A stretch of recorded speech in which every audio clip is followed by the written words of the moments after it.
북한이 핵을 사용하면 정권의 종말을 맞을 것이라고 경고한 미국의 핵 관련 보고서 내용에 대해서 미국 국방부가 절대 핵무기를 사용하지 말라는 의미라고 밝혔습니다. KBS가 북한 위성사진 흡수의 주요 군사 지역을 관찰한 결과 동창리 서해 위성 발사장에서 시설을 증축 확장하는 모습이 포착됐습니다. 인공위성이나 ICM 발사를 본격적으로 준비하는 것으로 보입니다. 낸시 펠로시 미 하원 의장의 집에 한밤중 괴한이 침입해 펠로시 의장의 남편을 둔기로 공격했습니다. 경찰은 중간선거를 열흘 정도 앞두고 벌어진 이번 사건을 펠로시 의장을 노린 범행으로 보고 있습니다. 유동규 전 성남도시개발공사 본부장이 김용우 민주연구원 부원장에게 돈이 든 상자를 전달했다며 그 돈은 이재명 대표의 경선 자금으로 알았다고 말했습니다. 김 부원장 측은 자금 수수 혐의 자체를 부인하고 있습니다. 오늘은 전국이 대체로 맑은 가운데 동해안에는 가끔 비가 오는 곳이 있겠습니다. 오전까지 충남과 호남을 중심으로 짙은 안개가 끼겠습니다. 여러분 편안히 주무셨습니까? 10월 29일 토요일 뉴스광장입니다. 미국 국방부가 올해 핵태세 검토 보고서에서 북한 정권의 종말을 언급한 데 따른 추가 설명을 내놓았습니다. 북한에 잇따른 탄도미사일 발사는 영내 불안정을 가중시키고 있다고 비판했습니다. 보도에 김기현 특파원입니다. 미 국방부가 2022년 핵태세 검토 보고서에서 북한이 핵공격을 할 경우 정권 종말을 맞을 것이라고 경고한 데 대해 절대 핵무기를 사용하지 말라는 의미라고 설명했습니다. 사브리나 싱 미 국방부 부대변인은 해당 보고서 목적이 다른 나라들의 핵무기 사용 억제에 있다며 이같이 말했습니다. We believe that a nuclear weapon should never be used, and part of this review is to ensure that we are deterring other nations from using nuclear weapons. 북한이 탄도미사일 도발을 지속하는 데 대해선 영내 불안정을 심화시키고 있다고 비판했습니다. 그러면서 지금까지와 마찬가지로 동맹들과 긴밀한 협력을 지속해 나가겠다고 말했습니다. The actions that the DPRK has taken, again, further destabilize the region, and our commitments to the Republic of Korea and Japan remain ironclad. 싱 부대변인은 다만 어제 북한이 동해상으로 발사한 탄도미사일 2발이 미국 국민이나 동맹들에게 직접적인 위협은 아니라고 덧붙였습니다. 한편 미 국무부는 핵태세 보고서의 북한 정권 종말 경고와 관련해 확장 억제 역할을 강조하며 동맹국들과 협력을 강화해 나가겠다고 밝혔습니다. 미 국무부는 동시에 완전한 한반도 비핵화라는 목표에 변화가 없다며 북핵 인정을 전제로 한 군축 협상 가능성을 일축했습니다. 워싱턴에서 KBS 뉴스 김기현입니다. 이처럼 북한은 최근 들어 여러 종류의 미사일을 쏘고 있지만 워낙 정보가 부족해서 정확한 분석이 쉽지 않습니다. 이런 한계를 극복하기 위해서 KBS가 국내 언론 최초로 북한 위성 사진을 구입해서 분석 보도를 시작합니다. 지난 한 달여간 주요 군사 지역을 추적 관찰한 결과 동창리 서해 위성 발사장에서 시설을 증축하거나 확장하는 모습이 확인됐습니다. 인공위성이나 ICBM 발사를 본격적으로 준비하는 것으로 보입니다. 윤진 기자가 보도합니다. 평안북도 동창리 서해 위성 발사장. 북한이 인공위성이라고 주장하는 장거리 로켓은 모두 이곳에서 쏘아 올렸습니다. 대륙간 탄도미사일 ICBM의 엔진 시험도 이곳에서 이루어져 군 당국이 예의주시하는 곳입니다. 미국 위성업체인 블랙스카이가 그제 오후 촬영한 사진입니다. 발사장 오른쪽에 있던 이동식 건물 2동 가운데 한 개 동이 발사대 쪽으로 옮겨갔습니다. 지난달 6일 촬영 사진과 비교하면 축적 등을 고려해 계산했을 때 40m가량 이동한 걸로 보입니다.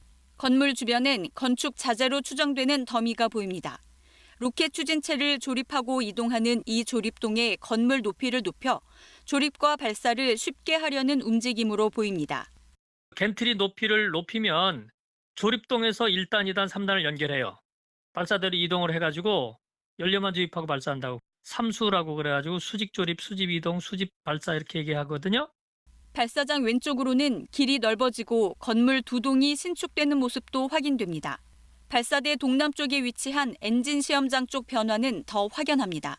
화염 분출구 쪽으로 큰 시설물이 생겼습니다. 전문가들은 두 가지 가능성을 제기합니다. 먼저 대형 엔진을 만들기 위한 더 큰 화염과 추력을 견딜 시설 증축일 가능성입니다. 또 지상과 다른 공중 연소 환경을 재현하기 위한 목적일 수 있습니다. 고공 엔진이라고 해요. 2단이나 3단은 공기가 거의 없는 그 우주 상공을 비행하기 때문에 지상에서 실험할 때는 우주 공간에서의 그 연소 상황이 모사가 안 되거든요. 그래서 분사구 쪽에다가 진공 챔버를 이렇게 그 연결을 해가지고 진공을 뽑으면서 실험하는 경우가 있거든요. 북한은 지난해 8차 당대회에서 15,000km 사정권 안에 타격 명중률을 높이고 군사 정찰 위성을 개발하겠다고 했습니다. 동창리의 급격한 변화는 장거리 로켓 발사가 임박했다는 징후일 수 있습니다. KBS 뉴스 윤진입니다. 한편 북한이 어제 낮 단거리 탄도미사일 2발을 발사했습니다. 군사분계선에서 거리가 50km도 채 안 되는 곳에서 발사를 한 것인데요. 특히 최고 고도 24km로 낮게 비행해서 요격을 회피하려는 의도를 보였습니다. 최영윤 기자가 보도합니다. 북한이 2주 만에 탄도미사일 2발을 발사한 곳은 강원도 통천 일대입니다. 군사분계선에서 북쪽으로 50km도 채 떨어지지 않은 곳입니다. 남과 북이 9.19 군사합의를 통해 설정한 해상 완충구역의 경계기도 합니다. 북한은 최근 2주간 해상 완충구역으로 잇따라 방사포 등을 쏘며 9.19 군사합의를 어겼습니다. 이번에는 탄도미사일로 유엔 안보리 결의를 위반하면서 동시에 9.19 합의도 위협했습니다. 한반도는 물론 국제사회의 평화와 안정을 해치는 중대한 도발 행위이며 유엔 안보리 결의에 대한 명백한 위반으로 이를 강력히 규탄하며 즉각 중단할 것을 촉구한다. 미사일은 동북쪽으로 약 230km를 날아 함경북도 김책시 앞바다에 무인도를 타격했습니다. 속도는 음속의 5배, 고도는 24km로 사드의 최저 요격 고도인 40km보다 낮았습니다. 패트리어3의 요격 범위에는 들어가지만 마하 5의 속도로 저고도 비행하면 요격이 어려울 수 있습니다. 2019년 8월 같은 장소에서 김정은 위원장 참관하에 시험 사격했다고 밝힌 새 무기와 비행거리, 고도, 속도가 유사한 점이 눈에 띕니다. 한국형 삼축체계인 KMD를 무력화하는 시도로 보여집니다. 탄도미사일 정점 고도가 그렇게 낮아지면 요격 고도와 시간이 짧아지기 때문에 요격에 실패할 확률이 높습니다. 호국 훈련에 이어 다음 주부터는 한미연합 공중훈련 비질런트 스톰이 5년 만에 대규모로 진행됩니다. 국가안전보장회의는 상임위원회를 열고 대륙간 탄도미사일 발사나 핵실험 등 전략적 도발 가능성을 예의주시하고 있다고 밝혔습니다. KBS 뉴스 최영윤입니다. 미국 중간선거가 열흘가량 남은 가운데 낸시 펠로시 미 하원 의장의 집에 괴한이 침입해서 펠로시 의장의 남편을 둔기로 공격했습니다. 경찰은 범인이 펠로시 의장을 노리고 침입한 것으로 보고 범행 동기를 조사하고 있습니다. 워싱턴 김양순 특파원입니다. 현지 시각 28일 새벽 2시 반, 미국 캘리포니아 샌프란시스코에 있는 낸시 펠로시 미 하원 의장의 집에 괴한이 침입했습니다. 당시 자택을 순찰하던 경찰이 범행 현장을 맞닥뜨렸습니다. Special Paramedic 66, this is code 3, Mountain A2.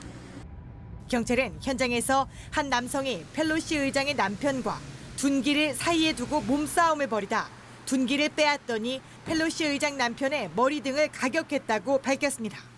올해 82인 폴 펠로시는 곧바로 병원으로 옮겨져 치료 중입니다. The suspect pulled the hammer away from Ms. Pelosi and violently assaulted him with it. Our officers immediately tackled the suspect, disarmed him, took him into custody. 경찰은 범인이 42살 남성으로 한밤중 펠로시 의장의 집 창문을 둔기로 깨고 침입했다고 밝혔습니다.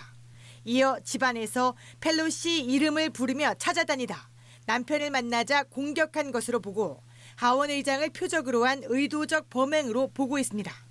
당시 펠로시 의장은 워싱턴 DC에 머물고 있어 공격을 피할 수 있었습니다. We are working closely with them right now with respect to the investigation and will proceed with the appropriate charges as things unfold, as well as work with the U.S. Attorney's Office and our federal partners. 백악관은 바이든 미 대통령이 펠로시 하원 의장과 통화해 끔찍한 공격을 당한 것을 위로하고 경찰에 각별한 보호를 당부했다고 밝혔습니다. 민주당과 공화당, 양당 지도부 역시 충격과 위로를 함께 전했습니다. 미 의회 경찰은 중간 선거를 열흘가량 앞둔 시점에 벌어진 이번 습격 사건에 촉각을 곤두세우고 의원들을 향한 폭력 가능성을 경고했습니다. 워싱턴에서 KBS 뉴스 김양순입니다. 미국의 지난달 개인 소비 물가 지수가 지난해 9월보다 6.2%, 앞선 지난 8월보다 0.3% 상승한 것으로 집계됐습니다. 이에 따라서 미 연방준비제도 이사회는 다음 주에 열리는 제11월 연방공개시장위원회 정례회의에서 4연속 0.75% 금리 인상, 이른바 자이언트 스텝을 단행할 것이 유력해진 것으로 전망됩니다. 한편 이탈리아도 높은 상승률을 기록했습니다. 이탈리아 통계청의 잠정 집계에 따르면 이달 소비자 물가 상승률은 지난해 10월과 비교해서 11.9% 올랐는데 38년 만에 가장 높은 상승폭이었습니다. 한국수력원자력이 사업 참여를 추진했던 폴란드의 첫 원자력 발전소 건설 1단계 사업자에 미국 업체인 웨스팅하우스가 선정됐습니다.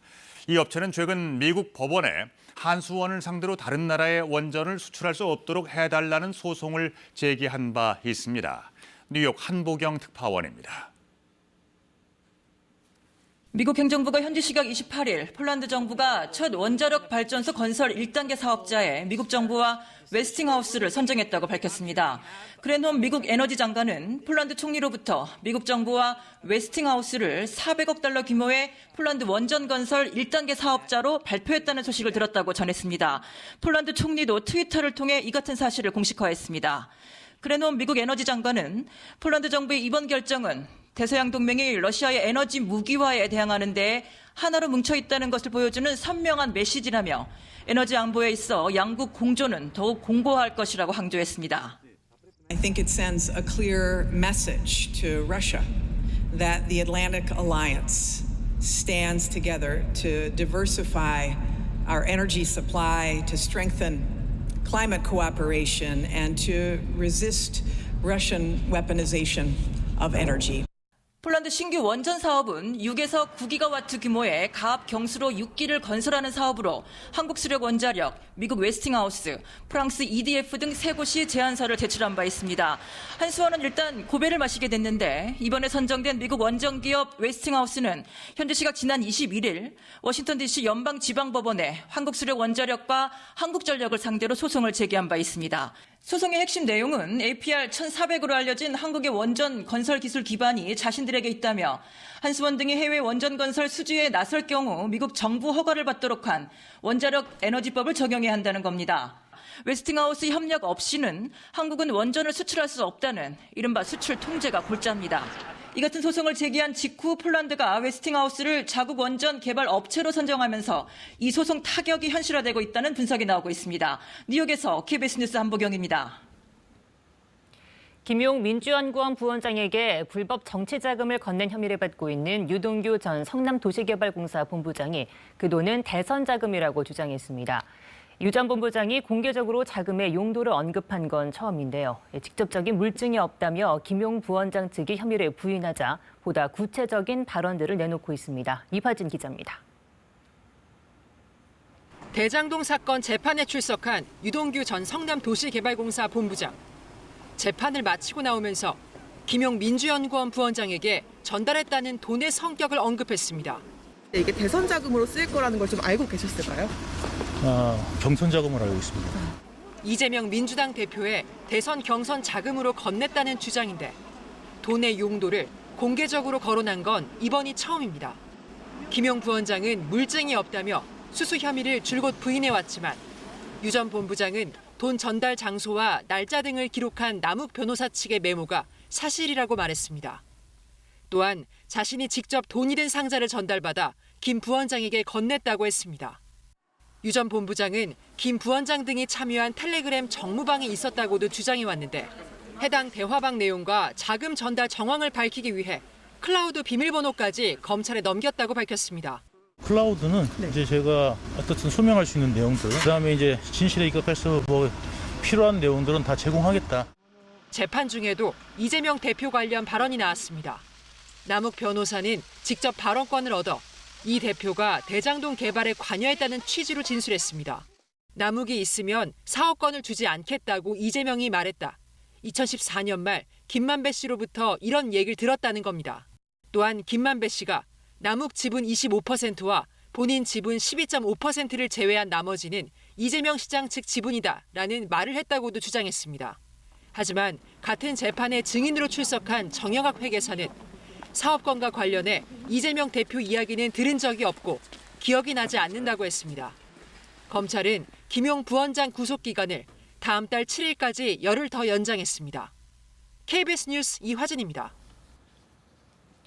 김앤장 변호사들의 심야 술자리에 윤석열 대통령과 한동훈 법무부 장관이 참석하지 않았느냐는 민주당의 국감 질의를 놓고 정치권의 공방이 격화되고 있습니다.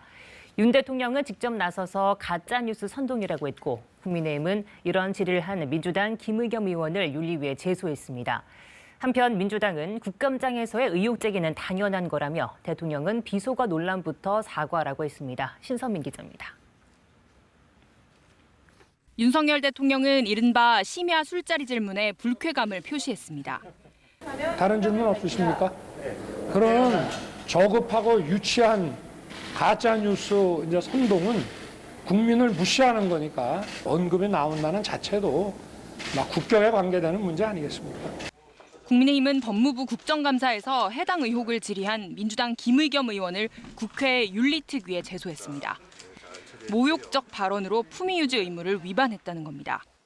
난 제정신인지 난 잘 그런 식의 혹세무문이 먹힐 거라고 우리 현명한 국민들 누구도. 김의겸 의원은 자유총연맹 총재까지 지낸 분이 인정한 술자리에 대해 국감장에서 왜 묻지 못하냐고 했습니다. 저에게 몰매를 가하는 그런 느낌입니다. 대통령께서 표현하셨던 저급하고 유치한 선동, 그 표현을 되돌려 드리고 싶습니다. 민주당은 헌법이 보장한 국회의원의 질문 자체를 봉쇄하려 한다며 대통령 비속어 논란으로 역공했습니다. 입에 담아서는 안 될 비속어를 쓴 것이야말로 국격을 훼손한 것인데 정말 전형적인 내로남불이고 유체이탈식 화법 아니신가요? 라디오 인터뷰에서 한동훈 법무장관을 비판한 민주당 우상호 전 비대위원장. 질의한 의원을 고발하거나 혹은 그 정당을 상대로 사과를 요구한 예의가 없거든요. 한동훈 장관은 굉장히 오만한 무례한 거죠. 한 장관은 행사장에서 기자들 질문을 받고 날선 반응을 내놨습니다. 그분이야말로 5.18 NHK 룸사롱에서 여성에게 쌍욕한 걸로 알려진 분 아닙니까? 민주당은 당일 대통령의 동선을 공개하라고 했고 대통령실은 근거 없는 의혹에 공개할 이유가 없다고 했습니다. KBS 뉴스 신선민입니다. 춘천 레고랜드 사태로 시작된 채권 시장의 자금 경색 문제를 두고도 정치권에선 책임 공방이 이어지고 있습니다. 민주당은 고의로 부도를 선언한 것 아니냐는 의혹을 제기하며 김진태 지사의 사퇴를 요구했고 국민의힘은 전임 최문순 지사 때의 문제를 떠넘기고 있다며 맞섰습니다. 손서영 기자의 보도입니다. 베트남 출장 일정을 하루 앞당겨 귀국한 김진태 강원도지사. 레고랜드 사태로 촉발된 자금 시장 혼란에 대한 입장을 밝혔습니다. 좀 미안하죠. 어찌 됐건 전혀 이제 본의가 아닌데도 좀 상태가 이런 식으로 흘러오니까 좀 미안하게 됐고요. 민주당은 전임 최문순 지사를 공격하기 위한 고의 부도 선언 아니었냐며 공세 수위를 높였습니다. 이자도 못 갚을 형편이란 김 지사 주장과 달리 회생 신청 대상이 된 중도개발공사는 자산 매각으로 채무 변제가 가능했다는 겁니다. 김 지사의 사퇴와 함께 직권남용에 대한 검찰 수사를 요구했습니다. 초유의 일을 버려놓고 그저 조금 미안하다고 합니다. 고의적 부도 사태에 대한 책임을 다른 곳으로 돌리는 것도 잊지 않았습니다. 당초 김 지사의 신중한 처신을 당부했던 국민의힘 주호영 원내대표는 야당 공세에 맞섰습니다. 문제는 전임 지사 시절부터 있었다며 책임을 떠넘기고 있다고 했습니다. 레고랜드를 추진해왔던 민주당 출신의 최문순 지사 때의 문제가 뭔지를 덮으려고 하는 것 같고 그 책임이 결코 가볍지 않습니다. 국민의힘은 야당의 공세로 금융시장 불안이 커지고 있다며 김 지사의 사퇴 요구를 선거 불복 심리라고 했습니다. 하지만 여권 내에서도 정부 대응이 미흡했다는 지적이 나왔습니다. 한편 강원도는 입장문을 내고 고의로 부도를 선언했다는 민주당 주장을 반박했습니다. 민주당은 다음 주 현장 방문에 이어 국정조사까지 추진하는 반면 국민의힘은 이재명 수사에 대한 국면 전환용이라고 맞서면서 레고랜드 대치 국면은 장기화될 조짐입니다. KBS 뉴스 손서영입니다. 10월의 마지막 주말입니다. 오늘과 내일 하늘이 대체로 맑아서 나들이하기 좋겠습니다. 한낮에 서울 기온 20도 안팎까지 오르면서 비교적 온화하겠습니다. 다만 동해안 지역은 내일까지 흐리고 가끔 비가 내리겠는데요. 예상되는 비의 양은 5mm 안팎으로 적겠습니다. 지금 충남과 호남 지역을 중심으로 안개가 짙게 끼어 있습니다. 초미세먼지까지 뒤엉켜 있는데요. 홍성은 가시거리가 50m, 아산은 70m까지 좁혀져 있습니다. 이른 아침 이동하시는 분들은 앞차와의 간격 넉넉하게 두셔야겠습니다. 오후에는 대기 확산이 원활해지면서 전국의 공기가 깨끗하겠습니다. 현재 기온 어제 아침보다 1도에서 3도가량 높습니다. 서울이 10.7도, 울산 11.9도 가리키고 있고요. 한낮에는 서울 20도, 대전 20도 예상되고 울산은 18도 예상됩니다. 바다의 물결은 동해상과 남해상에 풍랑주의보가 내려져 있고요. 제주 먼바다에서도 최고 4m까지 거세게 일겠습니다. 다음 주에는 날이 대체로 맑겠습니다. 다만 주 중반부터는 기온이 큰 폭으로 떨어질 텐데요. 금요일에는 서울의 아침 기온이 4도까지 떨어지면서 초겨울 추위가 찾아오겠습니다. 날씨였습니다. 정의당 새 대표의 이정미 전 의원이 선출됐습니다.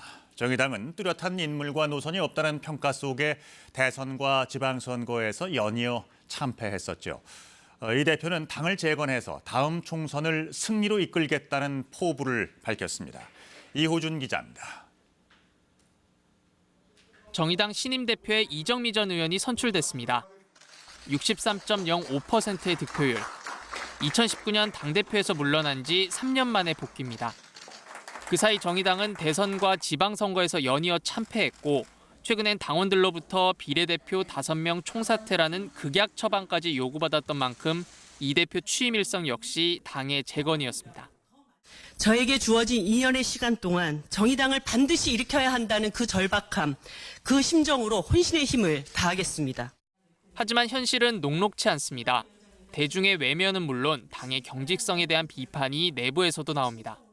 2012년 창당을 주도했던 천호선 초대 대표는 다른 가치, 다른 의견의 공존이 불가능하다. 영입 인사인 박창진 전 부대표 역시 자신들만 옳다고 주장하는 정당이 되어버렸다며 잇따라 당을 떠났습니다. 거대 양당 사이 민심의 외면도 과제입니다. 민주당의 친일 국방 주장과 윤석열 대통령의 주사파 발언을 언급하며 이게 현존하는 위협이냐고 일갈했지만 이념적 지형을 극복하기가 쉽지 않은 게 현실입니다. 이에 이 대표는 사회적 약자를 우선한 정책과 노선으로 당의 활로를 찾겠다고 했습니다. 윤석열 정부의 퇴행을 막아내면서도 그 반대편만 쫓아다니는 진영 정치를 하지 않을 거라고도 했습니다. 제3의 정치를 바라는 모든 이들과 힘을 합칠 것입니다.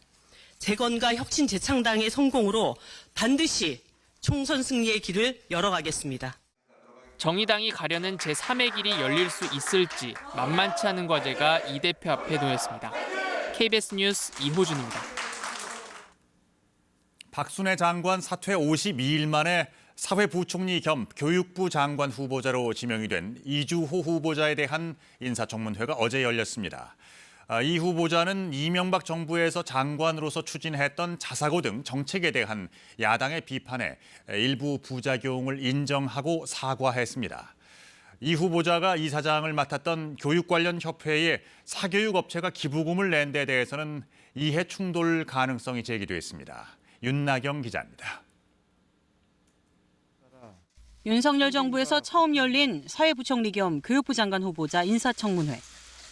야당은 이주호 후보자가 이명박 정부 장관 시절 추진했던 자립형 사립고와 일제고사 등에 대해 집중 공격했습니다. 자립형 사립고가 교육 격차를 해소하는 데 도움이 됐다고 보시는 겁니까? 그 당시에 그 경쟁 교육에 대해서 사과할 그런 의사 없습니까? 저는 다 옳았다고는 생각하지 않습니다. 송구스럽게 생각합니다. 반면 여당은 문재인 정부 때 증가한 사교육비와 교육 격차 등을 거론하며 이 후보자를 거들었습니다. 가장 또 두드러지는 교육 분야에 있어서 문제라고 하면 학력 격차일 것입니다. 이 후보자가 이사장을 지냈던 아시아교육협회에 사교육업체가 공동 출자금과 고액의 기부금을 낸 데 대해 이해충돌 가능성도 제기됐습니다. 1억 기부해놓고 그다음에 기기 대여 임차료로다가 1억 3,600을 회수해 간 형태가 되었는데 사교육업체 홍보에 앞장선 거 아니냐. 그게 결코 의도적으로 그렇게 홍보 의도가 있었다고 생각하지 않습니다. 고등교육 재정 확충을 위해 유초 중등 교육 예산을 개편하겠다는 기존 정부 입장에 대해서는 다른 목소리를 냈습니다. 국민들께서는 뭐라고 하시느냐. 이 초중등 교육과하고 고등교육 간의 재정 투자의 균형을 맞춰라. 교부금을 떼서 하지 않더라도 다른 형태로 고등교육을 좀 그 투자를 획기적으로 늘릴 수 있는 방안들도 있기 때문에 이 후보자는 그러면서 규제 완화를 통한 첨단 인재 양성과 대학 경쟁력 강화를 적극 추진하겠다고 강조했습니다.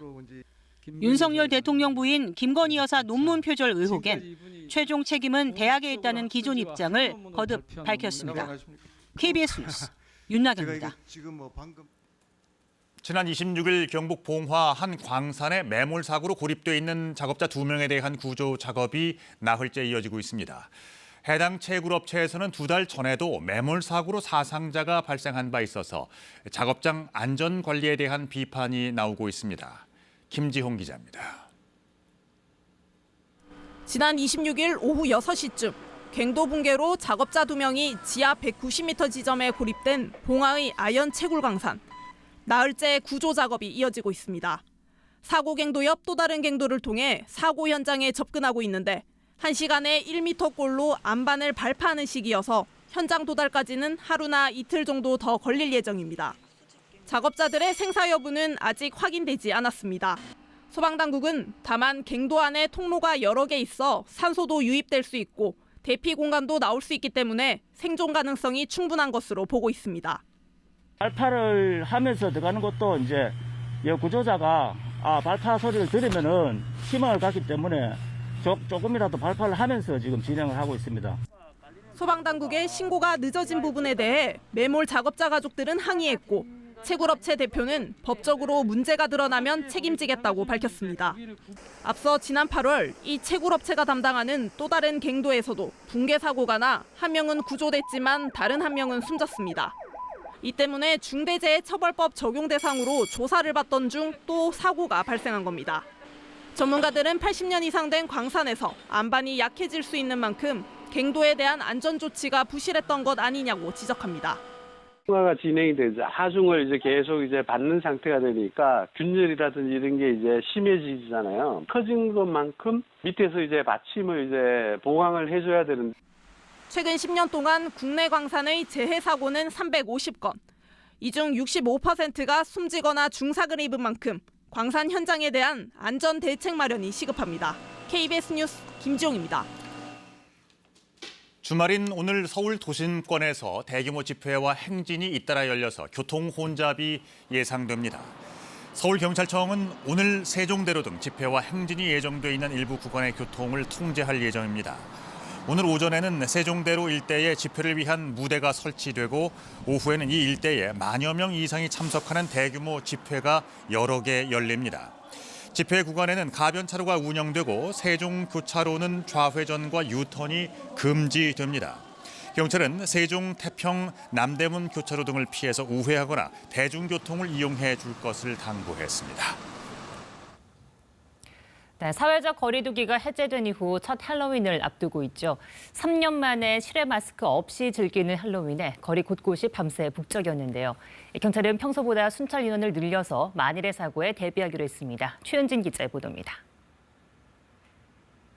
할로윈을 앞두고 축제가 시작된 서울 이태원.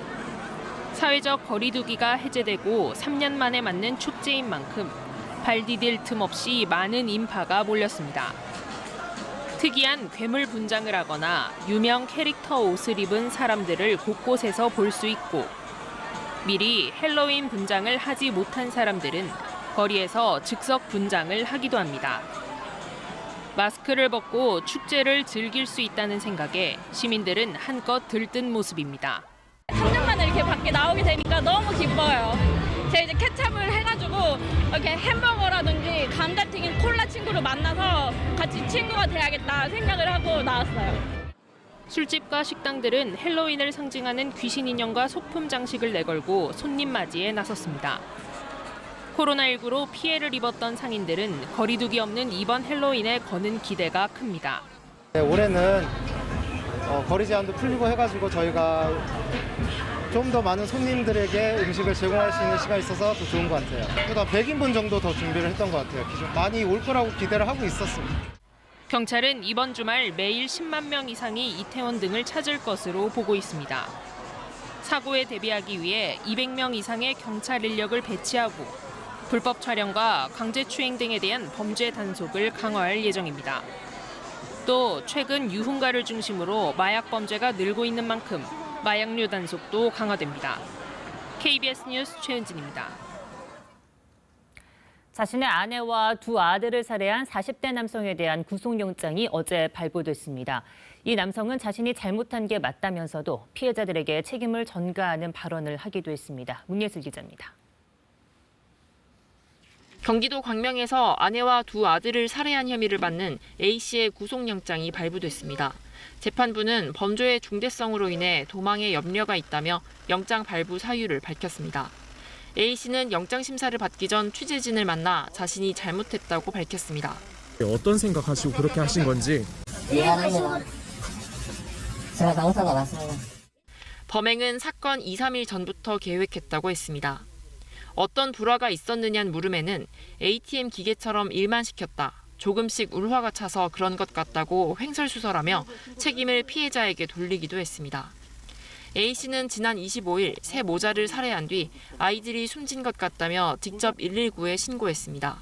범행 직후 A씨가 버린 옷가지 등을 찾아낸 경찰이 CCTV 분석 등을 토대로 추궁하자 결국 범행을 자백했습니다.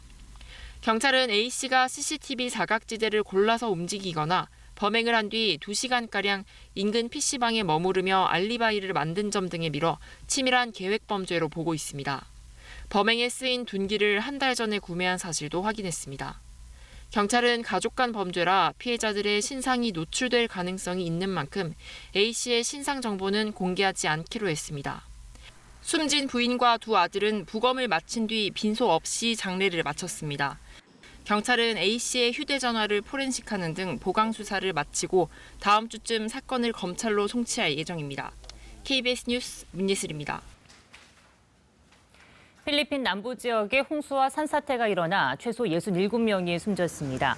AP와 로이터 통신 등에 따르면 현지 시각으로 어제 필리핀 남부 민다나오섬 마긴다나오주에 제22호 태풍 날개 영향으로 폭우가 쏟아져 홍수와 산사태가 잇따랐습니다. 이로 인해 최소 67명이 숨졌으며 주민 약 6만 7천 명이 침수 등의 피해를 본 것으로 집계됐습니다. 필리핀 재난당국은 희생자 대부분이 갑작스러운 홍수에 휩쓸렸다며 정확한 실종자 수는 집계 중이라고 밝혔습니다. 네, 이어서 한국도로공사 연결해 주말 아침 교통 상황 알아보겠습니다. 네, 벌써부터 나들이 차들이 증가합니다. 앞으로 정체가 서서히 길어져서 오전 11시 무렵에 절정을 보일 텐데요. 따라서 많이 안 막히는 지금이나 오후 2시 이후 출발을 추천합니다. 한편 현재 전북 내륙과 강원 내륙 등을 중심으로 안개가 짙게 껴 있습니다. 비상등 켜고 서행 운전하셔야겠고요. 영동선의 경우 강릉 쪽으로 벌써 서용인 분기점부터 용인지나 양지터널까지 정체입니다.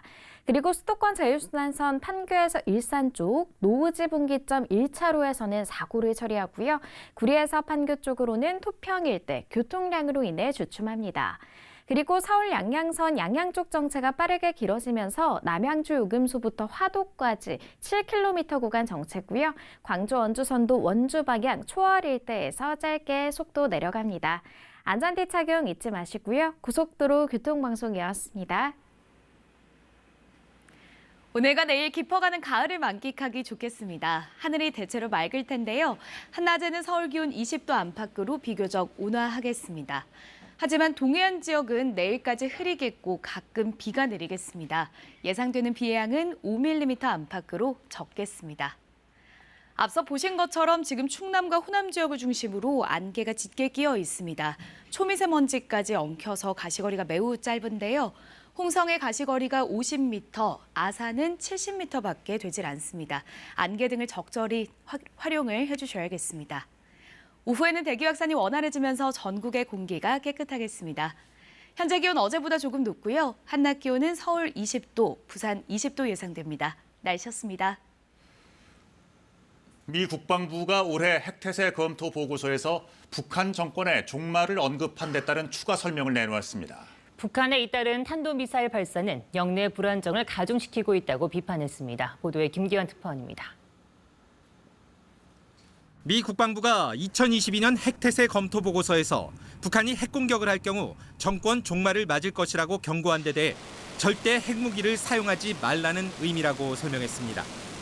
사브리나 싱 미 국방부 부대변인은 해당 보고서 목적이 다른 나라들의 핵무기 사용 억제에 있다며 이같이 말했습니다. We believe that a nuclear weapon should never be used, and part of this review is to ensure that we are deterring other nations from using nuclear weapons. 북한이 탄도미사일 도발을 지속하는 데 대해선 영내 불안정을 심화시키고 있다고 비판했습니다. 그러면서 지금까지와 마찬가지로 동맹들과 긴밀한 협력을 지속해 나가겠다고 말했습니다. The actions that the DPRK has taken, again, further destabilize the region, and our commitments to the Republic of Korea and Japan remain ironclad. 싱 부대변인은 다만 어제 북한이 동해상으로 발사한 탄도미사일 2발이 미국 국민이나 동맹들에게 직접적인 위협은 아니라고 덧붙였습니다. 한편 미 국무부는 핵태세 보고서의 북한 정권 종말 경고와 관련해 확장 억제 역할을 강조하며 동맹국들과 협력을 강화해 나가겠다고 밝혔습니다. 미 국무부는 동시에 완전한 한반도 비핵화라는 목표에 변화가 없다며 북핵 인정을 전제로 한 군축 협상 가능성을 일축했습니다. 워싱턴에서 KBS 뉴스 김기현입니다. 이처럼 북한은 최근 여러 종류의 미사일을 쏘고 있는데 워낙 정보가 부족해서 정확한 분석이 쉽지 않은 게 현실이죠. 이런 한계를 극복하기 위해서 KBS가 국내 언론 최초로 북한 위성 사진을 구입해서 분석 보도를 시작합니다.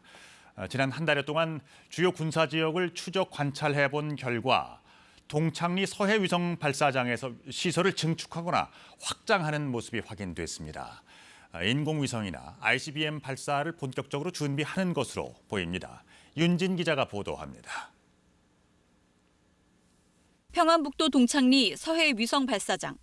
북한이 인공위성이라고 주장하는 장거리 로켓은 모두 이곳에서 쏘아 올렸습니다. 대륙간 탄도미사일 ICBM의 엔진 시험도 이곳에서 이루어져 군 당국이 예의주시하는 곳입니다.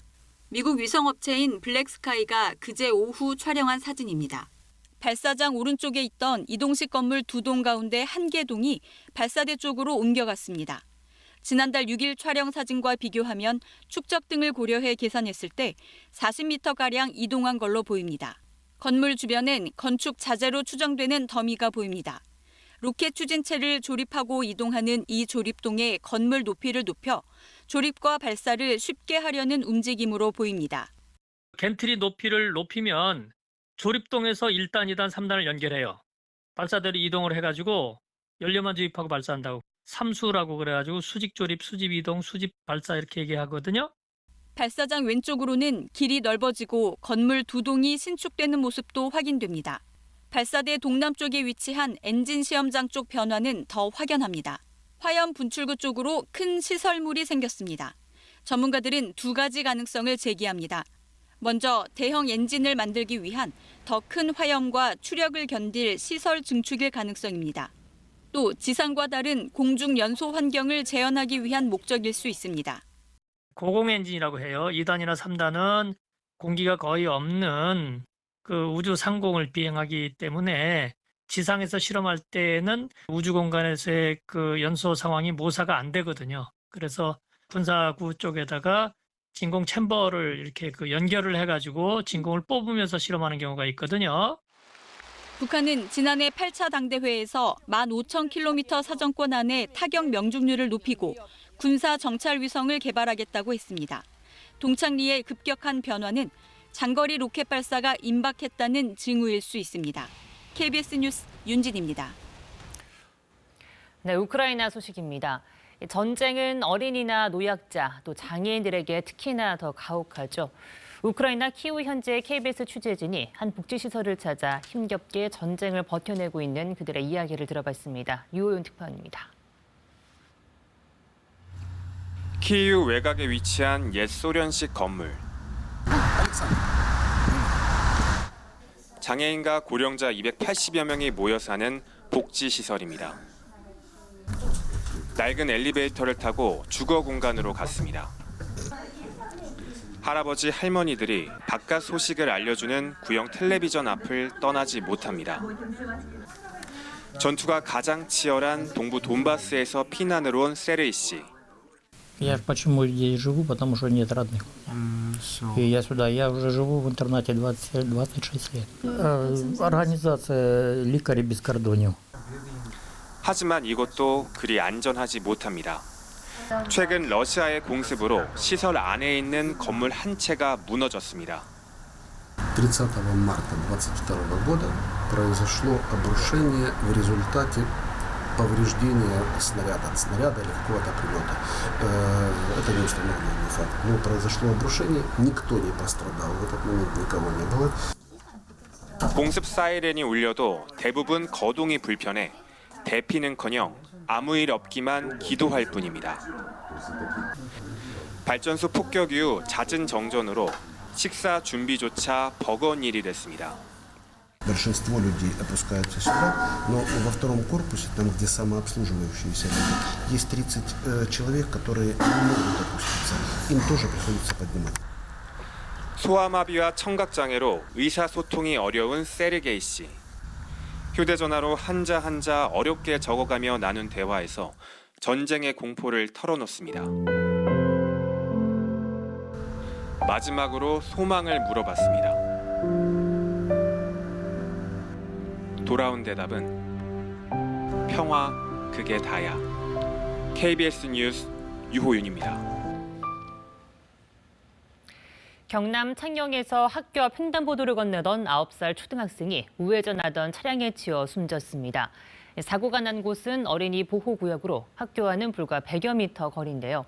횡단보도 길이가 지나치게 길고 또 신호등이 없어서 평소에도 사고 위험이 컸던 곳입니다. 박기원 기자입니다. 경남 창녕의 한 초등학교 주변 사거리입니다. 학교에서 100여 미터 떨어진 횡단보도에서 초등학교 3학년 A군이 60대가 몰던 SUV에 치여 숨졌습니다. 하굣길에 혼자 신호등 없는 횡단보도를 건너다 사고를 당한 겁니다. 경찰은 당시 차량이 5에서 10km 정도로 서행하며 횡단보도 앞에서 우회전하던 중이었다고 밝혔습니다. 이 운전자가 우회전 일시정지 의무를 위반한 것으로 보고 있습니다. 미처 발견하지 못하고 사고를 났다고 진술을 하고 있고 아마 저희들이 추정컨대 좌측 그 도로에서 오는 차를 아마 보는 과정에서 사고가 난 횡단보도는 130여 명 규모 초등학교 학생들의 등하굣길이었지만 신호등이 없는 데다 특이한 도로 구조가 문제점으로 지적돼 왔습니다. 사고가 난 횡단보도입니다. 도로는 2차로지만 횡단보도는 4차로와 맞먹을 정도로 길게 만들어져 있습니다. 보통 2차로의 횡단보도를 건널 때보다 시간이 2배 정도 걸리고 보행자 안전을 위한 교통섬도 없습니다. 또 주변 통학로가 좁은 데다 불법 주차 차량들로 꾸준히 사고 우려가 높았던 곳입니다. 나무하고 이런 게 있어서 길도 울퉁불퉁하거든요. 그래서 애들이 여기로 다니기 좀 불편하니까 여기로도 좀 많이 다닙니다. 경찰은 운전자를 특정범죄 가중처벌법상 어린이 보호구역 치사 혐의로 입건하고 사고가 난 횡단보도의 길이를 줄이고 신호등과 교통섬 설치를 검토하는 등 뒤늦게 대책 마련에 나섰습니다. KBS 뉴스 박균입니다. 최근 경기도 안성 물류창고 신축 공사장에서 추락 사고로 5명의 사상자가 발생하는 등 산업 현장이나 공사장 등지에서 이 같은 추락 사고가 끊이질 않고 있습니다. 그제 부산에서는 줄에 매달려서 아파트에 도색 작업을 하던 노동자가 추락해 숨졌습니다. 이 아파트에서는 2달 전에도 같은 업체의 노동자가 추락해 숨졌는데요. 동료들은 안전 규정이 제대로 지켜지지 않았다고 주장합니다. 정민규 기자입니다. 안전모가 바닥에 떨어져 있고 페인트가 어지럽게 쏟아져 있습니다. 그제 오후 부산의 한 아파트 7층 높이에서 줄에 매달려 외벽을 페인트로 새로 칠하던 40대 노동자가 바닥으로 떨어졌습니다. 머리를 크게 다친 이 노동자는 급히 병원으로 옮겨졌지만 숨졌습니다. 차 119차 바로 와갖고 바로 싣고 가셨다고. 다행히 맥박이 있으니까 다행이다. 어제 전부 어디 주민들이 막 많이 나왔었거든요. 뒤에 살기 바랬는데 진짜. 이 아파트에서 사고가 난 건 이번이 처음이 아닙니다. 앞서 지난 8월에도 아파트 외벽 도색 공사를 하던 40대 노동자가 떨어져 숨졌습니다. 이 사고로 2달간 작업 중지 명령이 내려졌고 작업이 재개된 지 열흘 남짓 만에 또 사고가 난 겁니다. 경찰 조사 결과 두 작업 모두 같은 업체가 맡은 것으로 확인됐습니다. 앞선 사고의 원인이 낡은 밧줄이 끊어졌기 때문이라고 결론 내린 경찰은 그제 오전 업체 대표 등을 업무상 과실치사 혐의 등으로 검찰에 불구속 송치했습니다. 원래는 밑에 이렇게 지킴이라고 해갖고 뭐 이렇게 루프 기기도 봐주고 사람들 통제도 하고 이런 게 있어야 되는데 위에서 돈을 뭐 잡혀주지. 그러니까 뭐 이게 한 사람이라도 빠니야 무슨 임금이라도 조금 더 민감한 거 아닙니까? 이 업체는 50명 미만 사업장으로 중대재해처벌법이 적용되지 않습니다. 경찰은 추락을 예방할 안전고리가 제대로 작동했는지, 인력 배치 등 안전 규정을 제대로 지켰는지를 조사하고 있습니다. 어제 오전 강원도 원주에서는 3층짜리 주상 복합 건물 외벽 보수 공사를 하던 60대 노동자가 7m 아래로 떨어져 숨졌습니다. KBS 뉴스 정민규입니다. 네, 스포츠 브리핑입니다. 프로야구 키움이 플레이오프 4차전에서 푸이그 선수의 결승포로 LG를 꺾고 3년 만에 한국 시리즈에 진출했습니다. 이번 시리즈 타율 5할에 맹타를 휘두른 키움 이정후 선수가 플레이오프 MVP로 선정됐습니다. 강재훈 기자의 보도입니다. 1차전부터 시작된 만원간증의 뜨거운 열기가 이어진 플레이오프 4차전. 양팀은 시작부터 한 점씩 주고받으며 출발했습니다. LG가 1회 초 박혜민과 김현수 그리고 최은성까지 3타자 연속 안타로 선취점을 뽑아냈습니다. 이에 질세라 키움도 1회 말 수비 사이로 외야에 절묘하게 떨어지는 김혜성의 안타로 1대1 동점을 만들었습니다. 팽팽한 균형은 3회 키움 푸이그의 한 방으로 다시 무너졌습니다. 푸이그는 2사 주자 없는 상황에서 LG 선발 켈리의 슬라이더를 받아쳐 가운데 담장을 넘겼습니다. 키움은 7회 LG의 필승조를 무너뜨리며 승기를 잡았습니다. 푸이그가 홀드왕 정우영에게 1타점 적시타를 때려냈습니다. 이어 김태진도 조기 등판한 세이브 1위 고우석을 공략해 한 점을 더 뽑아냈습니다. 9회 마무리 김지용이 뒤를 지킨 키움이 결국 4대1로 이겼습니다.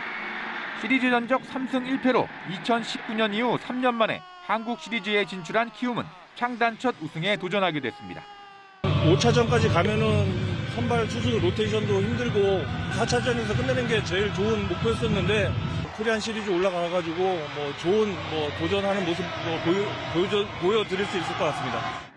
이번 시리즈 4경기에서 홈런 1개, 2루타 4개 등 5할 맹타를 때린 이정우는 3년 만에 플레이오프 MVP가 됐습니다. 3년 만에 다시 한번 한국 시리즈 무대를 밟게 돼서 영광이고 또 그때보다 더 기분이 좋고 또 감회가 새로운 것 같습니다. LG는 정규 시즌 2위를 차지하고도 플레이오프 문턱을 넘지 못해 20년 만에 한국 시리즈 진출이 아쉽게 좌절됐습니다. KBS 뉴스 강재훈입니다. 이어서 공간의 기록, 한국현대건축유산을 소개하는 순서입니다. 오늘은 폐기된 수돗물 정수장을 과거와 현재가 공존하는 친환경공원으로 재탄생시킨 명작, 서울 한강의 선유도 공원을 만나보겠습니다. 우리나라 수도 서울에 만큼 아름다운 공간이 없어요. 도시에 있는 공원, 도시에 있는 사람들이 어떤 위안을 받는 공원, 한때 산업시설로 썼던 한 시대의 유적인 거예요. 여기 과거가 있고 현재가 있고 미래가 있는 거예요. 그게 이제 시간의 힘이죠.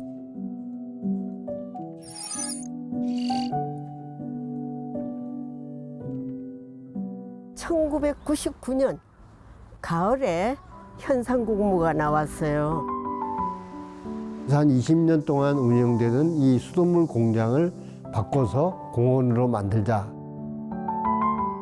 직원 몇 명하고 여기 와가지고 너무 좋아가지고 이거 이대로도 좋은데 이걸 공헌한다고 다 두들겨 부시고 하는 거는 아니다. 정수 시설도 하나의 역사적인 흔적이기 때문에 이 흔적을 중요시하고 그걸 살려낸 것뿐이에요. 정 선생님하고 굉장히 의견이 많이 일치했던 것이 옛날 오래된 거를 다시 한번 써보자. 쓰고 더 가능하면 더 좋게 써보자. 이 돌들도 이 바닥에 공사할 때 흙에서 나온 돌을 주워다가 그냥 쓴 거예요. 이게 원래 물 차있던 수조예요. 이걸 살려서 그 위에다 또 다시 정원을 만들고 도시로 만든 거예요. 높은 데서 여기서 올려다보고 위에서 내려다볼 수 있는 거죠. 벽이 있고 지붕만 없다 뿐이지 새로운 건축이 되는 거예요. 한강물을 자갈로 정수시키고 자연 식물에 의한 정수가 되고 정수돼서 다시 한강으로 돌려보내는 이 과정. 마치 강물이 흘러서 바다로 흘러가듯이 우리가 어디에서 왔고 어디로 가고 있는가. 그걸 여기서 응용하려고 했던 거죠. 여기 관리하는 사람들 테니스 코트였고 거기에 받치는 기둥입니다. 상대적으로 원래 있던 그 콘크리트 구조물은 점점 포화가 되고 이 식물들은 번성을 할 거예요. 그게 시간이잖아요. 여기 있는 콘크리트 구조물이 그냥 단지 수돗물 만드는 공장의 부분이 아니고 옛날 사람들이 여기 살았던 땅의 흔적이거든요. 역사와 시간과 또 그때 살았던 사람들과 이런 거를 전부 다 아울러서 기억을 할 수 있게 만드는 새로운 장소를 만들어야 되겠다고 생각을 한 거죠. 여기 하나쯤은 누구든지 와서 마음의 위로를 받을 수 있고 필요하다면 기도도 할 수 있는 그런 공원으로 만들자.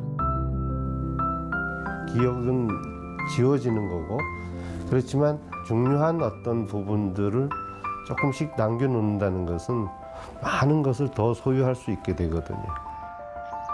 이 형태로 나이가 들고 사그라들 때까지 남아있으면 좋겠어요. 차근차근 나이가 들었으면 좋겠어요, 그냥.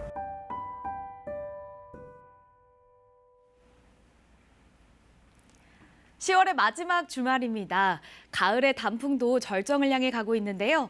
오늘 내륙 지역의 하늘은 대체로 맑아서 나들이 가기 좋겠습니다. 한낮의 서울 기온은 20도 안팎까지 오르면서 온화하겠습니다. 다만 동해안 지역은 흐리겠고요. 내일까지 가끔 비가 내리겠습니다.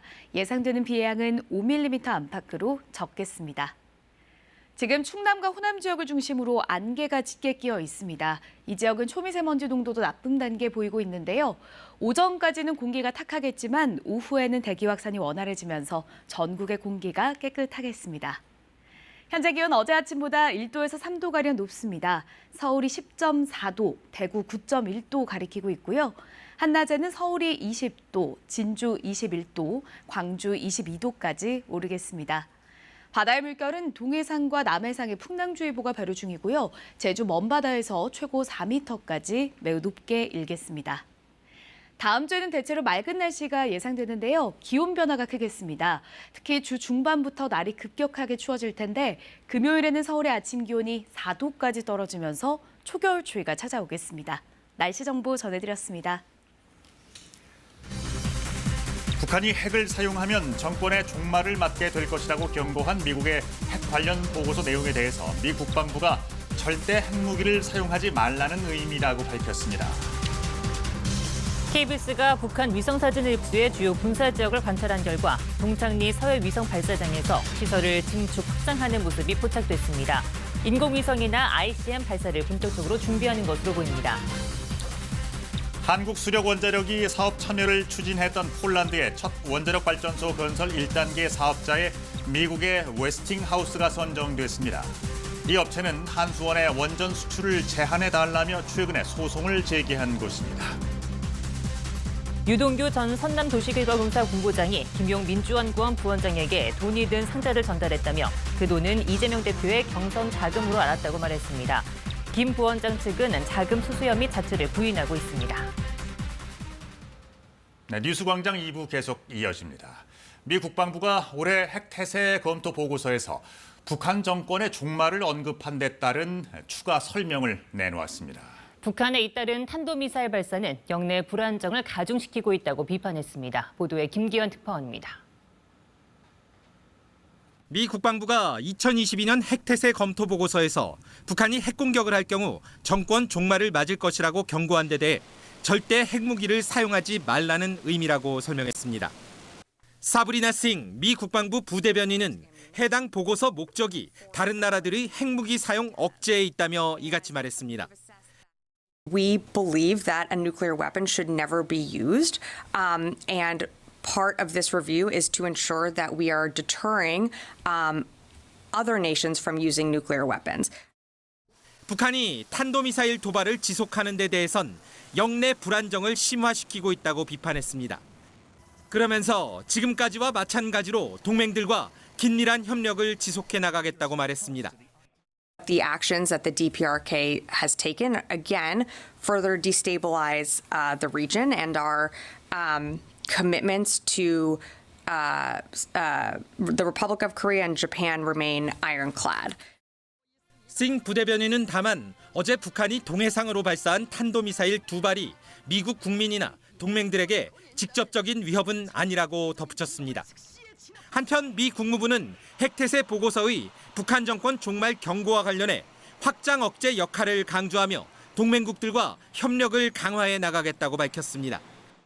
미 국무부는 동시에 완전한 한반도 비핵화라는 목표에 변화가 없다며 북핵 인정을 전제로 한 군축 협상 가능성을 일축했습니다. 워싱턴에서 KBS 뉴스 김기현입니다.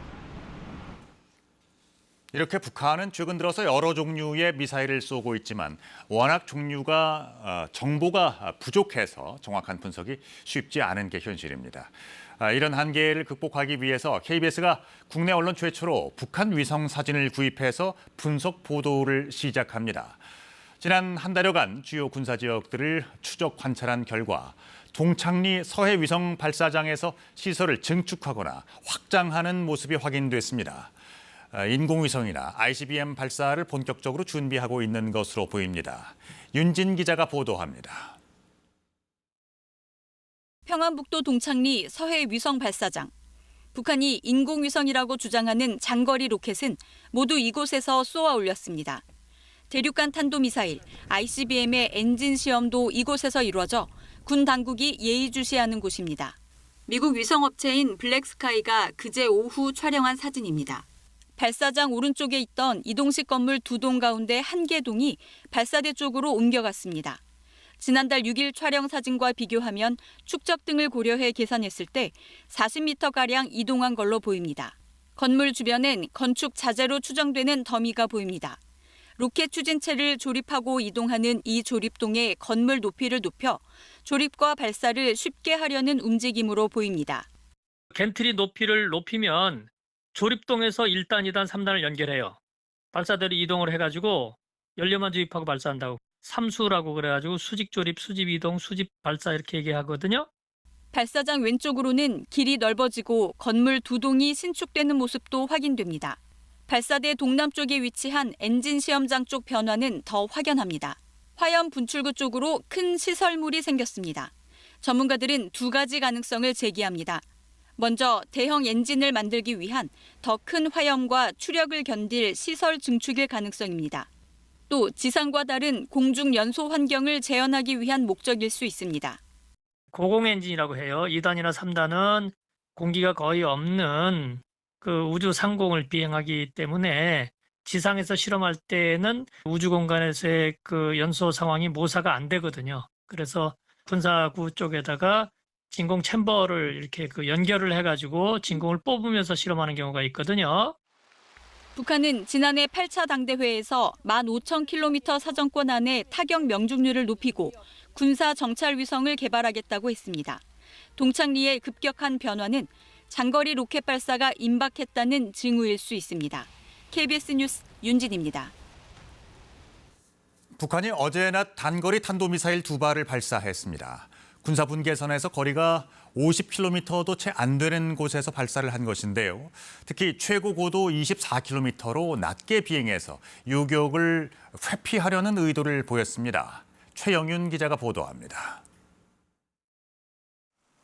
북한이 2주 만에 탄도미사일 2발을 발사한 곳은 강원도 통천 일대입니다.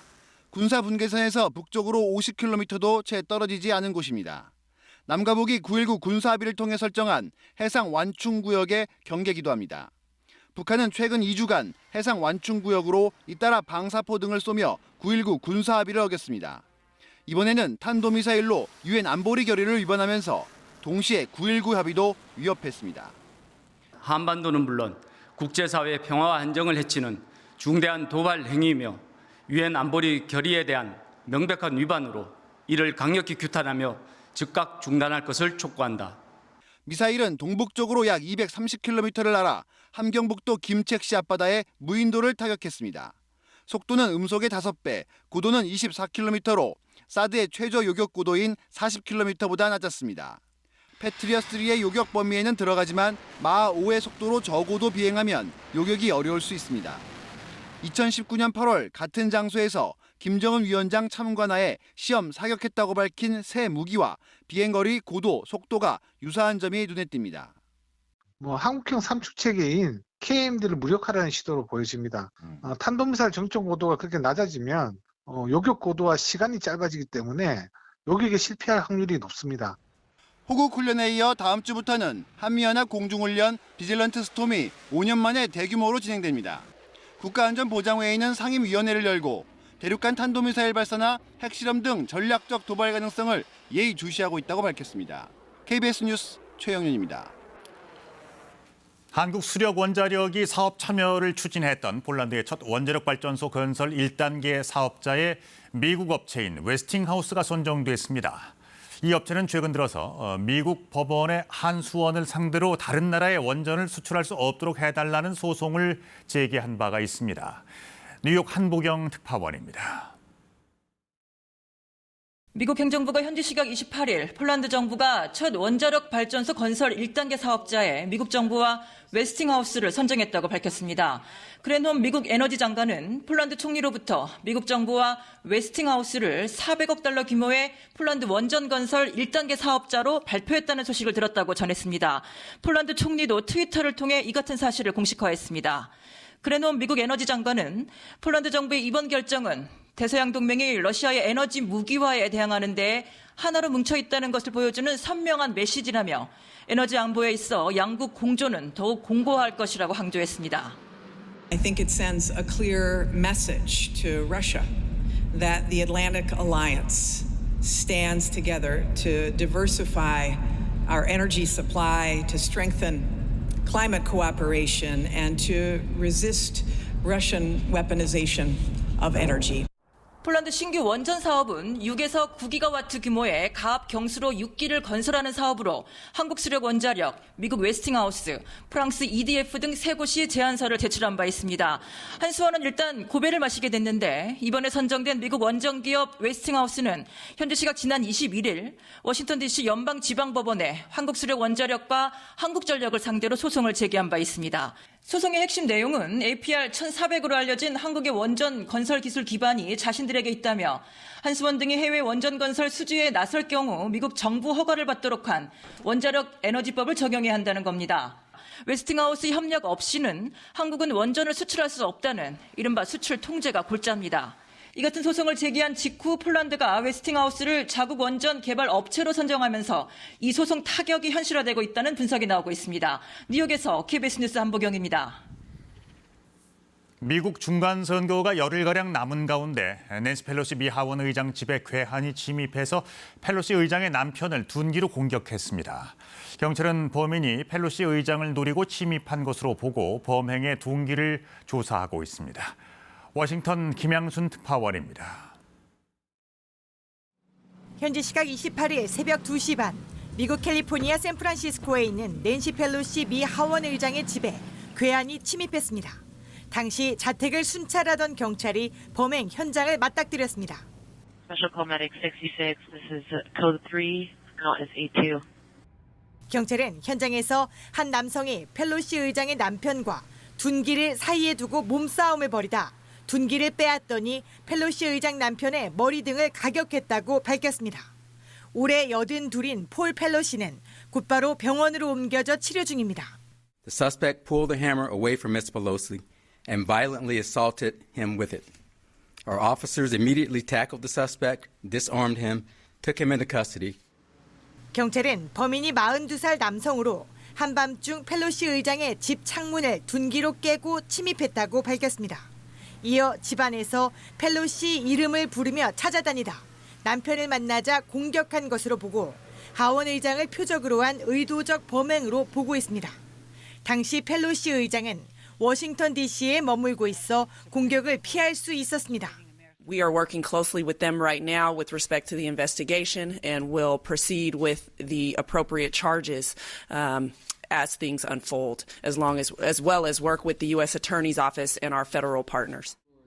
백악관은 바이든 미 대통령이 펠로시 하원 의장과 통화해 끔찍한 공격을 당한 것을 위로하고 경찰에 각별한 보호를 당부했다고 밝혔습니다. 민주당과 공화당, 양당 지도부 역시 충격과 위로를 함께 전했습니다. 미 의회 경찰은 중간 선거를 열흘가량 앞둔 시점에 벌어진 이번 습격 사건에 촉각을 곤두세우고 의원들을 향한 폭력 가능성을 경고했습니다. 워싱턴에서 KBS 뉴스 김양순입니다. 미국의 지난달 개인 소비 물가 지수가 지난해 9월보다 6.2%, 앞선 지난 8월보다 0.3% 상승한 것으로 집계됐습니다. 이에 따라 미 연방준비제도이사회는 다음 주 열리는 11월 연방공개시장위원회 정례회의에서 4연속 0.75% 금리 인상, 이른바 자이언트 스텝을 단행할 것이 유력해진 것으로 전망됩니다. 한편 이탈리아도 높은 물가 상승률을 기록했습니다. 이탈리아 통계청의 잠정 집계에 따르면 이달 소비자 물가 상승률은 지난해 10월과 비교해서 11.9% 올랐는데 38년 만에 가장 높은 상승률입니다. 네, 김용 민주연구원 부원장에게 불법 정치자금을 건넨 혐의를 받고 있는 유동규 전 성남도시개발공사 본부장이 그 돈은 경선자금이라고 주장했습니다. 유 전 본부장이 공개적으로 자금의 용도를 언급한 건 처음인데요. 직접적인 물증이 없다며 김용 부원장 측이 혐의를 부인하자 보다 구체적인 발언들을 내놓고 있습니다. 이화진 기자입니다. 대장동 사건 재판에 출석한 유동규 전 성남도시개발공사 본부장. 재판을 마치고 나오면서 김용 민주연구원 부원장에게 전달했다는 돈의 성격을 언급했습니다. 이게 대선 자금으로 쓰일 거라는 걸 좀 알고 계셨을까요? 경선 자금을 알고 있습니다. 이재명 민주당 대표의 대선 경선 자금으로 건넸다는 주장인데 돈의 용도를 공개적으로 거론한 건 이번이 처음입니다. 김용 부원장은 물증이 없다며 수수 혐의를 줄곧 부인해왔지만 유 전 본부장은 돈 전달 장소와 날짜 등을 기록한 남욱 변호사 측의 메모가 사실이라고 말했습니다. 또한 자신이 직접 돈이 든 상자를 전달받아 김 부원장에게 건넸다고 했습니다. 유 전 본부장은 김 부원장 등이 참여한 텔레그램 정무방이 있었다고도 주장해왔는데 해당 대화방 내용과 자금 전달 정황을 밝히기 위해 클라우드 비밀번호까지 검찰에 넘겼다고 밝혔습니다. 클라우드는 이제 제가 어떻든 소명할 수 있는 내용들, 그다음에 이제 진실에 입각해서 뭐 필요한 내용들은 다 제공하겠다. 재판 중에도 이재명 대표 관련 발언이 나왔습니다. 남욱 변호사는 직접 발언권을 얻어 이 대표가 대장동 개발에 관여했다는 취지로 진술했습니다.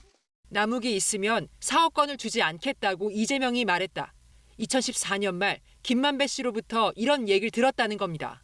또한 김만배 씨가 남욱 지분 25%와 본인 지분 12.5%를 제외한 나머지는 이재명 시장 측 지분이다라는 말을 했다고도 주장했습니다.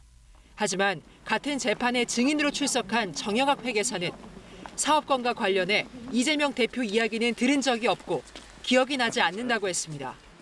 검찰은 김용 부원장 구속기간을 다음 달 7일까지 열흘 더 연장했습니다. KBS 뉴스 이화진입니다. 김앤장 변호사들의 심야 술자리에 윤석열 대통령과 한동훈 법무부 장관이 참석하지 않았느냐는 민주당의 국감 질의를 놓고 정치권의 공방이 격화되고 있습니다. 윤 대통령은 직접 나서서 가짜뉴스 선동이라고 했고 국민의힘은 이런 질의를 한 민주당 김의겸 의원을 윤리위에 제소했습니다. 한편 민주당은 국감장에서의 의혹 제기는 당연한 거라며 대통령은 비속어 논란부터 사과하라고 했습니다. 신선민 기자입니다. 윤석열 대통령은 이른바 심야 술자리 질문에 불쾌감을 표시했습니다. 다른 질문 없으십니까? 그런 저급하고 유치한 가짜뉴스 이제 선동은 국민을 무시하는 거니까 언급이 나온다는 자체도 국격에 관계되는 문제 아니겠습니까? 국민의힘은 법무부 국정감사에서 해당 의혹을 질의한 민주당 김의겸 의원을 국회 윤리특위에 제소했습니다. 모욕적 발언으로 품위 유지 의무를 위반했다는 겁니다. 난 제정신인지 난 잘 그런 식의 혹세무문이 먹힐 거라고 우리 현명한 국민들 누구도. 김의겸 의원은 자유총연맹 총재까지 지낸 분이 인정한 술자리에 대해 국감장에서 왜 묻지 못하냐고 했습니다. 저에게 몰매를 가하는 그런 느낌입니다. 대통령께서 표현하셨던 저급하고 유치한 선동, 그 표현을 되돌려 드리고 싶습니다. 민주당은 헌법이 보장한 국회의원의 질문 자체를 봉쇄하려 한다며 대통령 비속어 논란으로 역공했습니다. 입에 담아서는 안 될 비속어를 쓴 것이야말로 국격을 훼손한 것인데 정말 전형적인 내로남불이고 유체이탈식 화법 아니신가요? 라디오 인터뷰에서 한동훈 법무장관을 비판한 민주당 우상호 전 비대위원장. 질의한 의원을 고발하거나 혹은 그 정당을 상대로 사과를 요구한 예의가 없거든요. 한동훈 장관은 굉장히 오만한 무례한 거죠. 한 장관은 행사장에서 기자들 질문을 받고 날선 반응을 내놨습니다. 그분이야말로 5.18 NHK 룸사롱에서 여성에게 쌍욕한 걸로 알려진 분 아닙니까? 민주당은 당일 대통령의 동선을 공개하라고 했고 대통령실은 근거 없는 의혹에 공개할 이유가 없다고 했습니다. KBS 뉴스 신선민입니다. 춘천 레고랜드 사태로 시작된 채권 시장의 자금 경색 문제를 두고도 정치권에선 책임 공방이 이어지고 있습니다. 민주당은 고의로 부도를 선언한 것 아니냐는 의혹을 제기하며 김진태 지사의 사퇴를 요구했고 국민의힘은 전임 최문순 지사 때 문제를 떠넘기고 있다며 맞섰습니다. 손서영 기자의 보도입니다. 베트남 출장 일정을 하루 앞당겨 귀국한 김진태 강원도지사. 레고랜드 사태로 촉발된 자금 시장 혼란에 대한 입장을 밝혔습니다. 좀 미안하죠. 어찌 됐건 전혀 이제 본의가 아닌데도 좀 상태가 이런 식으로 흘러오니까 좀 미안하게 됐고요. 민주당은 전임 최문순 지사를 공격하기 위한 고의 부도 선언 아니었냐며 공세 수위를 높였습니다. 이자도 못 갚을 형편이란 김 지사 주장과 달리 회생 신청 대상이 된 중도개발공사는 자산 매각으로 채무 변제가 가능했다는 겁니다. 김 지사의 사퇴와 함께 직권남용에 대한 검찰 수사를 요구했습니다. 초유의 일을 버려놓고 그저 조금 미안하다고 합니다. 고의적 부도 사태에 대한 책임을 다른 곳으로 돌리는 것도 잊지 않았습니다. 당초 김 지사의 신중한 처신을 당부했던 국민의힘 주호영 원내대표는 야당 공세에 맞섰습니다. 문제는 전임 지사 시절부터 있었다며 책임을 떠넘기고 있다고 했습니다. 레고랜드를 추진해왔던 민주당 출신의 최문순 지사 때의 문제가 뭔지를 덮으려고 하는 것 같고 그 책임이 결코 가볍지 않습니다. 국민의힘은 야당의 공세로 금융시장 불안이 커지고 있다며 김 지사의 사퇴 요구를 선거 불복 심리라고 했습니다.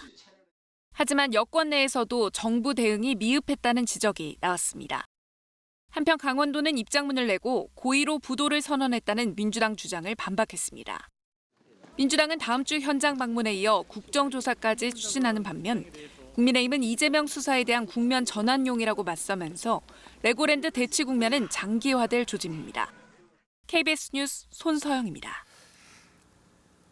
정의당 새 대표의 이정미 전 의원이 선출됐습니다. 정의당은 뚜렷한 인물과 노선이 없다는 평가 속에 대선과 지방선거에서 연이어 참패했는데요. 이 대표는 당을 재건해서 다음 총선을 승리로 이끌겠다는 포부를 밝혔습니다. 이호준 기자입니다. 정의당 신임 대표의 이정미 전 의원이 선출됐습니다. 63.05%의 득표율. 2019년 당대표에서 물러난 지 3년 만에 복귀입니다. 그 사이 정의당은 대선과 지방선거에서 연이어 참패했고 최근엔 당원들로부터 비례대표 5명 총사퇴라는 극약 처방까지 요구받았던 만큼 이 대표 취임 일성 역시 당의 재건이었습니다. 저에게 주어진 2년의 시간 동안 정의당을 반드시 일으켜야 한다는 그 절박함, 그 심정으로 혼신의 힘을 다하겠습니다. 하지만 현실은 녹록치 않습니다. 대중의 외면은 물론 당의 경직성에 대한 비판이 내부에서도 나옵니다. 2012년 창당을 주도했던 천호선 초대 대표는 다른 가치, 다른 의견의 공존이 불가능하다. 영입 인사인 박창진 전 부대표 역시 자신들만 옳다고 주장하는 정당이 되어버렸다며 잇따라 당을 떠났습니다. 거대 양당 사이 민심의 외면도 과제입니다. 민주당의 친일 국방 주장과 윤석열 대통령의 주사파 발언을 언급하며 이게 현존하는 위협이냐고 일갈했지만 이념적 지형을 극복하기가 쉽지 않은 게 현실입니다. 이에 이 대표는 사회적 약자를 우선한 정책과 노선으로 당의 활로를 찾겠다고 했습니다. 윤석열 정부의 퇴행을 막아내면서도 그 반대편만 쫓아다니는 진영 정치를 하지 않을 거라고도 했습니다. 제3의 정치를 바라는 모든 이들과 힘을 합칠 것입니다. 재건과 혁신 재창당의 성공으로 반드시 총선 승리의 길을 열어가겠습니다. 정의당이 가려는 제3의 길이 열릴 수 있을지 만만치 않은 과제가 이 대표 앞에 놓였습니다. KBS 뉴스 이호준입니다. 지난 26일 경북 봉화 한 광산에 매몰 사고로 고립돼 있는 작업자 2명에 대한 구조 작업이 나흘째 이어지고 있습니다. 해당 채굴 업체에서는 2달 전에도 매몰 사고로 사상자가 발생한 적이 있어서 작업장 안전 관리에 대한 비판이 나오고 있습니다. 김지홍 기자입니다. 지난 26일 오후 6시쯤 갱도 붕괴로 작업자 2명이 지하 190m 지점에 고립된 봉화의 아연 채굴 광산. 나흘째 구조 작업이 이어지고 있습니다. 사고 갱도 옆 또 다른 갱도를 통해 사고 현장에 접근하고 있는데 1시간에 1m꼴로 안반을 발파하는 시기여서 현장 도달까지는 하루나 이틀 정도 더 걸릴 예정입니다. 작업자들의 생사 여부는 아직 확인되지 않았습니다. 소방당국은 다만 갱도 안에 통로가 여러 개 있어 산소도 유입될 수 있고 대피 공간도 나올 수 있기 때문에 생존 가능성이 충분한 것으로 보고 있습니다. 발파를 하면서 들어가는 것도 이제 구조자가 발파 소리를 들으면은 희망을 갖기 때문에 조금이라도 발파를 하면서 지금 진행을 하고 있습니다. 소방당국의 신고가 늦어진 부분에 대해 매몰 작업자 가족들은 항의했고 채굴업체 대표는 법적으로 문제가 드러나면 책임지겠다고 밝혔습니다. 앞서 지난 8월 이 채굴업체가 담당하는 또 다른 갱도에서도 붕괴 사고가 나 한 명은 구조됐지만 다른 한 명은 숨졌습니다. 이 때문에 중대재해처벌법 적용 대상으로 조사를 받던 중 또 사고가 발생한 겁니다. 전문가들은 80년 이상 된 광산에서 안반이 약해질 수 있는 만큼 갱도에 대한 안전 조치가 부실했던 것 아니냐고 지적합니다. 통화가 진행이 되자 하중을 이제 계속 이제 받는 상태가 되니까 균열이라든지 이런 게 이제 심해지잖아요. 커진 것만큼 밑에서 이제 받침을 이제 보강을 해줘야 되는데. 최근 10년 동안 국내 광산의 재해 사고는 350건. 이 중 65%가 숨지거나 중상을 입은 만큼 광산 현장에 대한 안전 대책 마련이 시급합니다. KBS 뉴스 김지용입니다. 주말인 오늘 서울 도심권에서는 대규모 집회와 행진이 잇따라 열려 교통 혼잡이 예상됩니다. 서울경찰청은 오늘 세종대로 등 집회와 행진이 예정돼 있는 일부 구간의 교통을 통제할 예정입니다. 오늘 오전에는 세종대로 일대에 집회를 위한 무대가 설치되고 오후에는 이 일대에 만여 명 이상이 참석하는 대규모 집회가 여러 개 열립니다. 집회 구간에는 가변 차로가 운영되고 세종교차로는 좌회전과 유턴이 금지됩니다. 경찰은 세종, 태평, 남대문 교차로 등을 피해서 우회하거나 대중교통을 이용해 줄 것을 당부했습니다. 사회적 거리두기가 해제된 이후 첫 할로윈을 앞두고 있습니다. 3년 만에 실외 마스크 없이 즐기는 할로윈에 거리 곳곳이 밤새 북적였는데요. 경찰은 평소보다 순찰 인원을 늘려서 만일의 사고에 대비하기로 했습니다. 최은진 기자의 보도입니다. 할로윈을 앞두고 축제가 시작된 서울 이태원. 사회적 거리두기가 해제되고 3년 만에 맞는 축제인 만큼 발 디딜 틈 없이 많은 인파가 몰렸습니다. 특이한 괴물 분장을 하거나 유명 캐릭터 옷을 입은 사람들을 곳곳에서 볼 수 있고 미리 할로윈 분장을 하지 못한 사람들은 거리에서 즉석 분장을 하기도 합니다. 마스크를 벗고 축제를 즐길 수 있다는 생각에 시민들은 한껏 들뜬 모습입니다. 3년 만에 이렇게 밖에 나오게 되니까 너무 기뻐요. 제가 이제 케찹을 해가지고 이렇게 햄버거라든지 감자튀김, 콜라 친구를 만나서 같이 친구가 돼야겠다 생각을 하고 나왔어요. 술집과 식당들은 헬로윈을 상징하는 귀신 인형과 소품 장식을 내걸고 손님 맞이에 나섰습니다. 코로나19로 피해를 입었던 상인들은 거리두기 없는 이번 헬로윈에 거는 기대가 큽니다. 네, 올해는 거리 제한도 풀리고 해가지고 저희가 좀 더 많은 손님들에게 음식을 제공할 수 있는 시간이 있어서 더 좋은 것 같아요. 그러니까 100인분 정도 더 준비를 했던 것 같아요. 기존 많이 올 거라고 기대를 하고 있었습니다. 경찰은 이번 주말 매일 10만 명 이상이 이태원 등을 찾을 것으로 보고 있습니다. 사고에 대비하기 위해 200명 이상의 경찰 인력을 배치하고 불법 촬영과 강제추행 등에 대한 범죄 단속을 강화할 예정입니다. 또 최근 유흥가를 중심으로 마약 범죄가 늘고 있는 만큼 마약류 단속도 강화됩니다. KBS 뉴스 최은진입니다. 정부가 최근 2년간 투기가 의심되는 외국인들의 부동산 거래를 조사한 결과 560여 건이 넘는 위법 의심 행위를 적발했습니다. 해외에서 몰래 자금을 들여왔거나 가상화폐를 이용한 편법 증여가 의심되는 사례도 있었습니다. 박민경 기자입니다. 지난해 한 50대 외국인은 서울에 있는 42억 원짜리 아파트를 샀습니다. 외국을 수차례 오가며 8억여 원을 가져왔다고 했지만 한 번에 $10,000가 넘으면 해야 하는 외화 반입 신고 기록도 없고 계좌이체 내역도 없었습니다. 불법 외환 거래, 이른바 환치기가 의심됩니다. 한 30대 외국인은 모친에게 가상화폐 14억 5천만 원어치를 판 돈으로 25억 원짜리 아파트를 샀다고 했지만 가상화폐 거래가 확인되지 않아 편법 증여가 의심됩니다. 한국인이 경제력 없는 40대 외국인 명의로 서울의 공동주택 25채를 사들여 전세 사기에 활용한 것으로 의심되는 경우도 있었습니다. 정부가 최근 2년 외국인의 투기 의심 거래를 조사했더니 위법 의심 행위 567건이 적발됐습니다. 매수 자금은 본국에서 불법으로 들어온 경우들이 많았고요. 그래서 부동산 투기를 과열시키는 또 하나의 주범 중에 하나로 역할을 했습니다. 해외 자금 불법 반입이 가장 많았고 경제 활동 못하는 비자로 임대 사업을 하거나 편법 증여한 경우가 뒤를 이었습니다. 국적은 중국인이 과반이었습니다. 외국인의 국내 주택 매수 건수는 해마다 증가하는 추세지만 역차별 논란은 여전합니다. 융자를 받는 경우에 국내는 정부가 규제하는데 외국인들은 자국에서 대출을 받아서 주택 구입을 하기 때문에 손쉽게 할 수 있어서 정부는 외국인 거래 감독 강화를 위해 외국인 주택 보유 통계를 신설하고 외국인 투기 의심 지역은 거래 허가 구역으로 지정해 거래를 제한할 수 있는 법을 추진하기로 했습니다. KBS 뉴스 박민경입니다. 약사나 한약사가 아닌 사람이 명의를 빌려서 운영하는 일명 사무장 약국. 적발되면 약사법 위반과 또 사기 혐의 등으로 처벌을 받습니다. 그런데 한 의약품 유통업체가 전국 곳곳에 이런 사무장 약국을 운영해온 혐의로 검찰에 송치됐습니다. 해당 업체는 혐의를 강하게 부인하고 있습니다. 오승목 기자입니다. 제주시의 한 대학병원 앞. 이곳에서 4년간 영업을 해온 한 대형 약국이 검찰 수사를 받게 됐습니다. 설비나 회계관리 등 실질적인 약국 운영을 약사가 아닌 의약품 유통업체 H사가 해왔다는 혐의입니다. 경찰은 이 회사와 면허를 빌려준 혐의로 약사 13명을 기소 의견으로 검찰에 송치했습니다.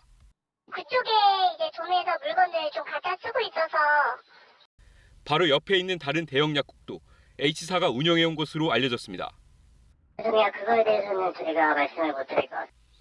현행 약사법은 약사나 한약사가 아니면 약국을 개설하지 못하게 돼 있습니다. H사는 제주뿐 아니라 인천과 군산 등지에도 이런 약국을 개설했는데 직접 약사들과 계약을 맺고 근무지를 이동시키기도 했다는 게 경찰 판단입니다. 약을 조제했을 때 건강보험공단이 지급하는 요양급여도 부당 수령했다며 사기 혐의를 함께 적용했습니다. 액수는 7년간 약 1,800억 원으로 집계했습니다. H사는 억울하다는 입장입니다. 7년 전에도 같은 혐의로 검찰 수사를 받았지만 불기소된 일이 있다며 세무나 노무 관련된 일을 도와줬을 뿐 약국을 운영하진 않았다고 혐의를 강하게 부인했습니다. 이른바 사무장 약국에 대한 수사기관의 판단은 그동안 엇갈리기 일쑤였습니다. 적발된 100건 넘는 사건 가운데 재판에 넘겨진 건 30건이 안 됩니다. 이 때문에 특별사법경찰을 운용하거나 수사 전문성을 강화하는 법안이 발의됐지만 국회 문턱을 못 넘고 있습니다. 면대학고 문제는 건강보험의 누수하고 아주 직접적인 연관이 있기 때문에 수사나 처벌에 있어서 보다 명료하고 엄격한 그런 법들이 필요하다고 지금 생각하고 있습니다.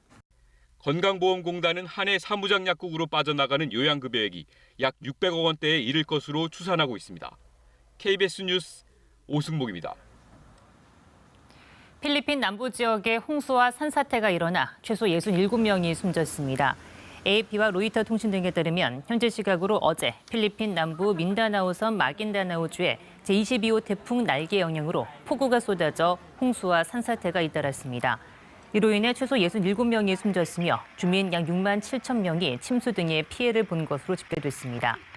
필리핀 재난당국은 희생자 대부분이 갑작스러운 홍수에 휩쓸렸다며 정확한 실종자 수는 집계 중이라고 밝혔습니다. 10월의 마지막 주말입니다. 오늘 나들이 하기 좋겠는데요. 내륙 지역은 하늘이 대체로 맑겠고 한낮의 서울 기온 20도 안팎까지 오르면서 온화하겠습니다. 다만 동해안 지역은 내일까지 흐리고 곳곳에 가끔 비가 내릴 텐데요. 비의 양은 5mm 안팎으로 적겠습니다. 지금 충남과 호남 지역을 중심으로 안개가 짙게 끼어 있습니다. 가시거리도 매우 짧은데요. 미세먼지까지 뒤엉켜 있습니다. 지금 홍성의 가시거리가 60m, 아산과 구례, 영암과 예산도 가시거리가 100m가 채 되지 않습니다. 안개 등을 적절히 활용하시고 앞차와의 간격 넉넉하게 두셔야겠습니다. 오후에는 대기 확산이 원활해지면서 전국의 공기가 깨끗하겠습니다. 현재 기온 어제보다 1도에서 3도가량 높고요. 한낮 기온은 서울 20도, 강릉 17도, 광주는 22도까지 오르겠습니다. 바다의 물결은 동해와 남해, 제주 해상에서 최고 3에서 4m까지 거세게 일겠습니다. 다음 주에는 대체로 맑겠지만 주 중반부터는 날이 추워지겠습니다. 날씨였습니다. 2017년 문을 닫았던 현대중공업 군산조선소가 5년 만에 재가동에 들어갑니다. 내년도부터는 선박블록이 본격적으로 생산될 것으로 보여서 휘청거렸던 지역 경제에도 도움이 될 것으로 기대하고 있습니다. 서윤덕 기자입니다. 절단기가 불꽃을 내며 1cm 두께의 철판을 자릅니다. 선박 건조의 첫 단계로 조선소가 생산을 시작했다는 의미가 담겼습니다. 현대중공업이 군산조선소 재가동을 선포했습니다. 군산의 불꽃이 이제 다시 피어오릅니다. 2017년 불황으로 문을 닫은 지 5년 만입니다. 한때 군산 지역 산업 매출의 4분의 1을 차지했던 만큼 가동 중단의 여파는 컸습니다. 협력업체가 문을 닫고 노동자들은 군산을 떠났습니다. 경기가 되살아나면서 지난 2월 재가동을 결정했지만 인력 채용은 쉽지 않았습니다. 그 사이 조선업 생태계가 무너졌기 때문인데 협력업체들이 발로 뛰며 당장 필요한 직원의 85% 정도를 채용해 급한 불은 끄게 됐습니다. 물량 확대에 있어서도 가장 핵심 사항은 인력입니다. 군산조선소 발전을 위한 인력 양성이 무엇보다도 중요하기 때문에 정부 대표로 참석한 한덕수 국무총리도 협력업체와 인력 양성을 적극 지원하겠다고 밝혔습니다. 친환경 조선업 중심지로 만들겠다고도 강조했습니다. 새만금과 연계하여 친환경 조선산업 중심지로 도약할 수 있도록 지원을 아끼지 않겠습니다. 현대중공업 군산조선소는 재가동 선포식에 앞서 이달 초 철판 가공 등 선행 작업을 이미 시작했고 내년 1월부터 한 해 10만 톤의 선박 블록을 만들 예정입니다. KBS 뉴스 서윤덕입니다. 경기도 양주의 한 공사장에서 땅 꺼짐 현상이 발생해서 현장 감리단장이 숨지는 사고가 발생했습니다. 경찰은 하수관로 공사를 위해서 관을 삽입하는 작업을 하던 도중 사고가 난 것으로 보고 안전조치가 제대로 이루어졌는지 조사하고 있습니다. 최혜림 기자입니다. 하천역 공사장 한가운데 토사가 무너져 내렸습니다. 5m 깊이로 땅이 꺼진 곳에는 물이 들어차 있습니다. 어제 오전 경기도 양주의 하수관로 공사 현장에서 땅 꺼짐 현상이 발생했습니다. 이 사고로 현장에 있던 60대 남성이 아래로 떨어지면서 흙 속에 파묻혔습니다. 구멍을 뚫는데 글로 이제 토사하고 이제 빨려 들어가면서 싱크홀처럼 쑥 빨려 들어간 거예요. 신고를 받고 출동한 소방당국이 1시간 반 만에 남성을 구조해 인근 병원으로 옮겼지만 끝내 숨졌습니다. 이 남성은 현장 작업자가 아니라 공사를 제대로 하고 있는지 살펴보러 온 감리단장이었습니다. 단장님 같은 경우는 예전부터 계셨던 알고 현장 총책임자 하셨던 거예요? 그렇죠, 여기. 해당 공사는 양주시가 발주해 2019년부터 진행돼 왔습니다. 안전보건공단 측은 땅속에 하수관로를 연결하기 위해 관을 삽입하던 중 토사가 빨려 들어가면서 땅이 무너져 내린 것으로 보고 있습니다. 이 과정에 현장을 참관하던 감리단장이 사고에 휩쓸린 것으로 추정됩니다. 현장 작업자들과 시공사 등을 상대로 안전조치가 제대로 이루어졌는지 경찰 조사도 이뤄지고 있습니다. 고용노동부는 굴착 작업계획서가 작성됐는지, 집안 붕괴에 대비한 조치를 다 했는지 등을 살펴보고 있습니다. 현장 조사를 토대로 중대재해처벌법 적용 여부도 검토 중입니다. KBS 뉴스 최혜림입니다. 경기 침체와 코로나19 등의 영향으로 20, 30대 기초생활수급자들이 5년 새 2배 가까이 늘었는데요. 현재 기초생활보장제도는 이렇게 달라진 현실을 반영하지 못해서 이들의 자립을 제대로 도와주지 못하고 있다는 지적이 나옵니다. 신지원 기자의 보도입니다. 이 20대 청년은 청년 임대주택에 살면서 주거급여를 받고 있습니다. 아버지의 사업 부도 후 가족이 뿔뿔이 흩어졌고 차상위 계층이 됐다 지난해부터는 기초생활수급자가 됐습니다. 겨울에는 10도 아래로 떨어져야 실내 온도가 하루에 한 끼 먹을 때도 있고 3끼 먹어본 지는 되게 오래됐어요. 침대와 책상만으로 가득 차버린 고시원. 29살 박종민 씨의 집입니다. 집안 사정 때문에 17살부터 혼자 살며 생계를 꾸려오다 지난해 수급자가 됐습니다. 주거급여 20여만 원으로 월세를 내는데 자활근로 일수가 하루라도 늘어 소득이 올라가면 주거급여를 받을 수 없습니다. 22일을 일하면 그 달은 받을 수 있는 대신에 23일을 일하는 날이 있거든요. 몇백 원 차이 때문에 못 받는 그런 날이 되는 거죠. 20, 30대 기초생활수급자들은 지난 8월 기준 24만 5천여 명, 최근 5년 새 2배 가까이 늘었습니다. 전체 수급자의 10.5% 수준인데 고령층 중심으로 설계된 현재의 기초생활보장제도는 달라진 현실을 반영하지 못한다는 비판을 받고 있습니다. 20, 30대의 경우 주거급여 수급자가 많은 현실을 고려해 소득이 좀 늘었다고 해서 바로 지원을 끊지 말고 전세보증금 등 자산을 마련할 때까지 기다려주는 예외 규정의 필요성이 제기됩니다. 탈수급을 할 수 있도록 자산을 형성하는 기간 동안은 약간 유예 기간 같은 거 좀 두면 좋지 않을까. 일일 알바를 해서 이제 들어오는 그 돈이 뭐 그 수급비를 이제 넘는다 해서 그렇게 해서 탈락을 시키면 저거 보면 누가 일을 하려고 하겠습니까? 수급자를 벗어나 당장 차상위 계층이라도 되는 게 목표라고 말하는 청년들. 그들에게 정말 필요한 정책을 고민해야 합니다. 저는 이 상황에서 탈출하는 게 목표예요. 수급자 탈출을 하고 이제 수급자 탈출하면 뭐 차상위가 될 거고 차상위가 탈출을 하면 이제 일반 사람들처럼 평범하게 사는 좀 더 나아지는 그런 모습, 그런 삶을 좀 보여주고 싶어서. KBS 뉴스 신지원입니다. 대전의 한 거리에서 흉기를 든 남성이 난동을 부려 택시기사와 경찰이 다치는 사고가 벌어졌습니다. 잡고 보니 얼마 전 심장 수술을 받고 회복 중이던 60대 남성이었는데요. 병원을 몰래 빠져나가서 범행을 저지른 것으로 확인됐습니다. 정재훈 기자입니다. 깜깜한 밤, 환자복을 입은 60대 남성이 달리는 오토바이 앞을 가로막더니 갑자기 흉기를 휘두릅니다. 놀란 운전자가 쓰러진 오토바이를 두고 달아나자 흉기를 든 채 뒤를 쫓아갑니다. 갑자기 달려들었어 갖고 그러니까 깜짝 놀라갖고 저도 옆으로 내렸어요. 이 남성은 신고를 받고 출동한 경찰에게도 흉기를 휘둘렀고 경찰관 한 명이 다리에 부상을 입었습니다.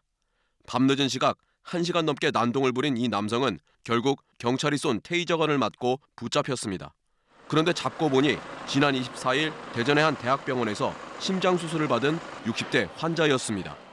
관상동맥 우회술은 가슴을 열고 하는 수술이기 때문에 굉장히 큰 수술이고 수술한 지 불과 며칠 안 돼서 이런 일이 있어서 조금 저희도 의아해하고 있는. 병원 인근에서 신호대기 중인 20대 운전자를 폭행한 데 이어 주변 택시기사에게 흉기를 휘둘러 다치게 한 뒤 택시를 빼앗아 달아났고 대전의 외곽 지역에 택시를 세우고 난동을 부리다 주민 신고로 경찰에 붙잡힌 겁니다. 특수강도 이런 혐의로다가 긴급 체포된 상황이고요. 생명하고 직결될 수 있는 부분에 대해서 아직 치료가 완료가 안 돼가지고 신병은 병원에. 경찰은 정신과 치료 병력은 없는 것으로 파악됐다며 치료가 끝나는 대로 범행 경위를 조사할 계획입니다. KBS 뉴스 정재훈입니다. 네, 똑같은 그림도 멀리 떨어져서 볼 때와 가까이서 볼 때 느낌이 다른 경우가 있죠. 차가운 성질을 지닌 못으로 더없이 풍부하고 사색적인 풍경을 만들어내는 작가가 있습니다. 잠시 발길을 멈추게 하는 특별한 작품들 함께 만나보시죠. 김석 기자입니다.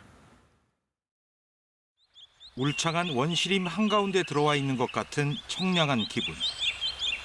숲으로 더 가까이 다가가면 뜻밖의 광경이 펼쳐집니다. 화면을 빽빽하게 채운 작은 알갱이들. 못입니다. 나무판 위에 촘촘하게 박힌 못들. 거리에 따라, 각도에 따라 느낌이 달라집니다. 2000년에 처음 못을 쓰기 시작했다는 유봉상 작가. 이후 오랜 경험이 쌓이면서 7, 8년 전부터는 바늘만큼 가는 스테인리스 못으로 작품을 만들고 있습니다. 제가 주로 하는 사이즈가 100cm에 150cm 정도 되는 크기면 약 30만 개 정도 씁니다. 집 주변에서 또는 여행길에서 작가의 마음을 움직인 다양한 풍경들. 차가운 속성을 지닌 못으로 표현했다고는 믿기 힘들 만큼 깊고 그윽한 느낌으로 다가옵니다. 나무판에 일정한 깊이로 촘촘하게 못을 박아넣는 작가의 손길에 망설임이란 없습니다.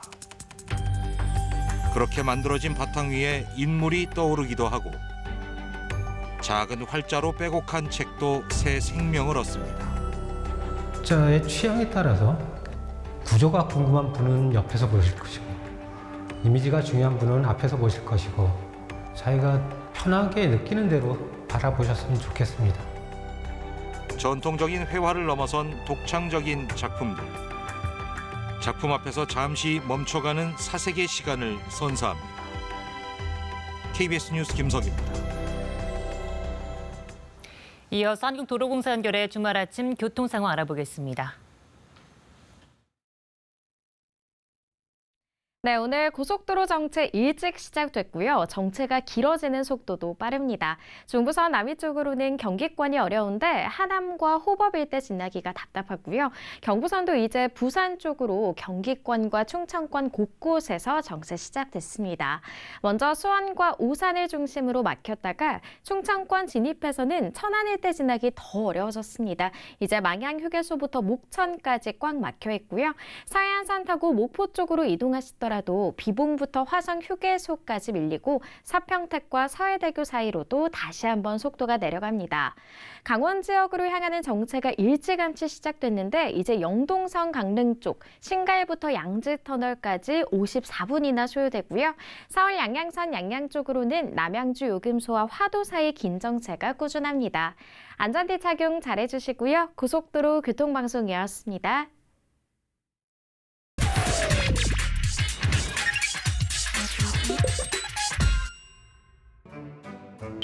가을 하면 어떤 게 생각나시나요? 단풍? 낙엽? 여행? 축제? 아니면 추석? 가을은 독서의 계절이죠. 다들 가을이 독서의 계절이라고는 하는데 통계는 정반대라고? 국립중앙도서관에 따르면요, 이 도서 대출량이 가장 낮은 달은 9월, 11월, 10월 순입니다. 9월과 10월의 도서 판매량을 봐도 가을이 독서의 계절이라고 하기엔 좀... 그러면 가을이 왜 독서의 계절이라는 거야? 첫째, 책의 재료 때문이다? 종이가 발명되기 전에는 대나무로 만든 죽간에 글을 썼는데요. 이 죽순을 키워가지고 책의 재료로 쓰려면 가을까지 기다려야 했습니다. 대나무를 걷어들여서 책을 만드는 재료로 사용하는 것이 가을이에요. 책이 활발하게 생산되는 계절이기 때문에 언제든지 책이 나올 수 있는 지금과는 달리 예전에는 이 신간이 가을에 나왔다는 것이죠. 둘째, 농경사회의 영향이다? 추수가 끝나면 여유가 생기고 곳간도 넉넉해졌는데요. 주머니가 두둑해지면서 이 술과 노름에 빠지는 사람들도 많았다고 합니다. 선인들이 이러한 위험성과 개연성이 많기 때문에 이걸 독서 쪽으로 눈을 돌리게 하자. 가을 독서는 유혹의 길로 빠지는 것을 경계했던 우리 선인들의 마케팅이었다는 썰. 세 번째입니다. 우리 몸에는 일명 행복 호르몬이라고 불리는 세로토닌이 있는데요.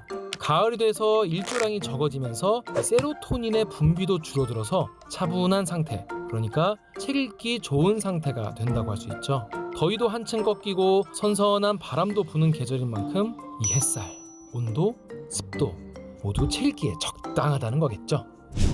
한편 일제의 영향을 받았다는 의견도 있어요. 1920년대 이른바 문화통치 시기였죠. 이 출판되는 책들이 대부분 일본어로 되어 있는 서적이었습니다. 때문에 독서는 일제 문화에 조선인들을 동화시키기 좋은 도구이기도 했는데요.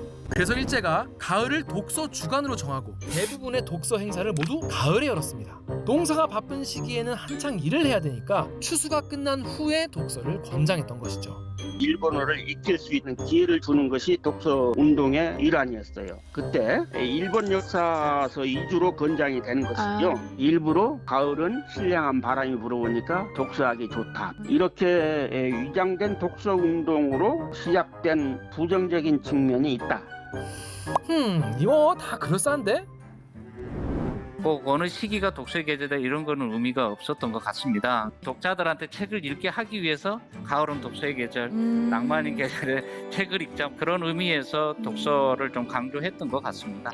더 추울 때 더 따뜻함을 채워주는 게 책입니다. 가을이 독서의 계절이라고 불리게 된 배경 알아봤는데요. 아무래도 이 독서의 계절이 따로 있는 건 아닌 것 같죠? 읽으면 읽을수록 좋은 책. 올 가을에는 책 한 권 읽어보시는 거 어떨까요?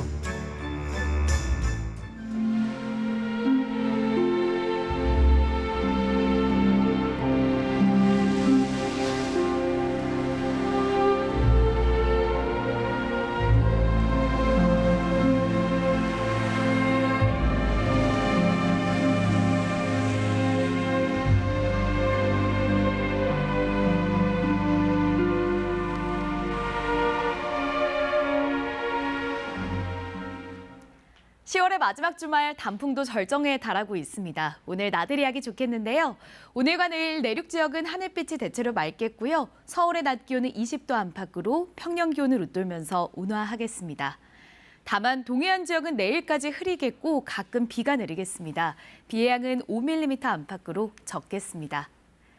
지금 충남과 호남 내륙 지역에는 안개가 짙게 끼어 있고요. 초미세먼지 농도도 나쁨 단계 보이고 있습니다. 가시거리가 100m 안팎까지 좁혀져 있어서 앞차와의 간격 넉넉하게 두고 운전하셔야겠습니다. 오후에는 안개도 걷히고 대기 확산도 원활해지면서 공기가 깨끗해지겠습니다. 현재 기온 어제 아침보다 1도에서 3도가량 높습니다. 강릉이 9.5도, 대구 8.6도, 세종 8.3도 가리키고 있고요. 한낮에는 서울이 20도, 안동 19도, 대구 20도 예상되고 광주는 22도까지 오르겠습니다. 바다의 물결은 동해상과 남해상, 제주해상에서 최고 4m까지 거세게 일겠습니다. 다음 주에는 대체로 맑은 날씨가 예상되고요. 주 중반부터는 날이 급격하게 추워지겠습니다. 금요일에는 서울의 아침 기온이 4도까지 떨어지면서 초겨울 추위가 찾아오겠습니다. 날씨 정보 전해드렸습니다. 토요일 아침에 KBS 뉴스광장 마칩니다. 네, 기분 좋은 주말 보내시기 바랍니다. 고맙습니다.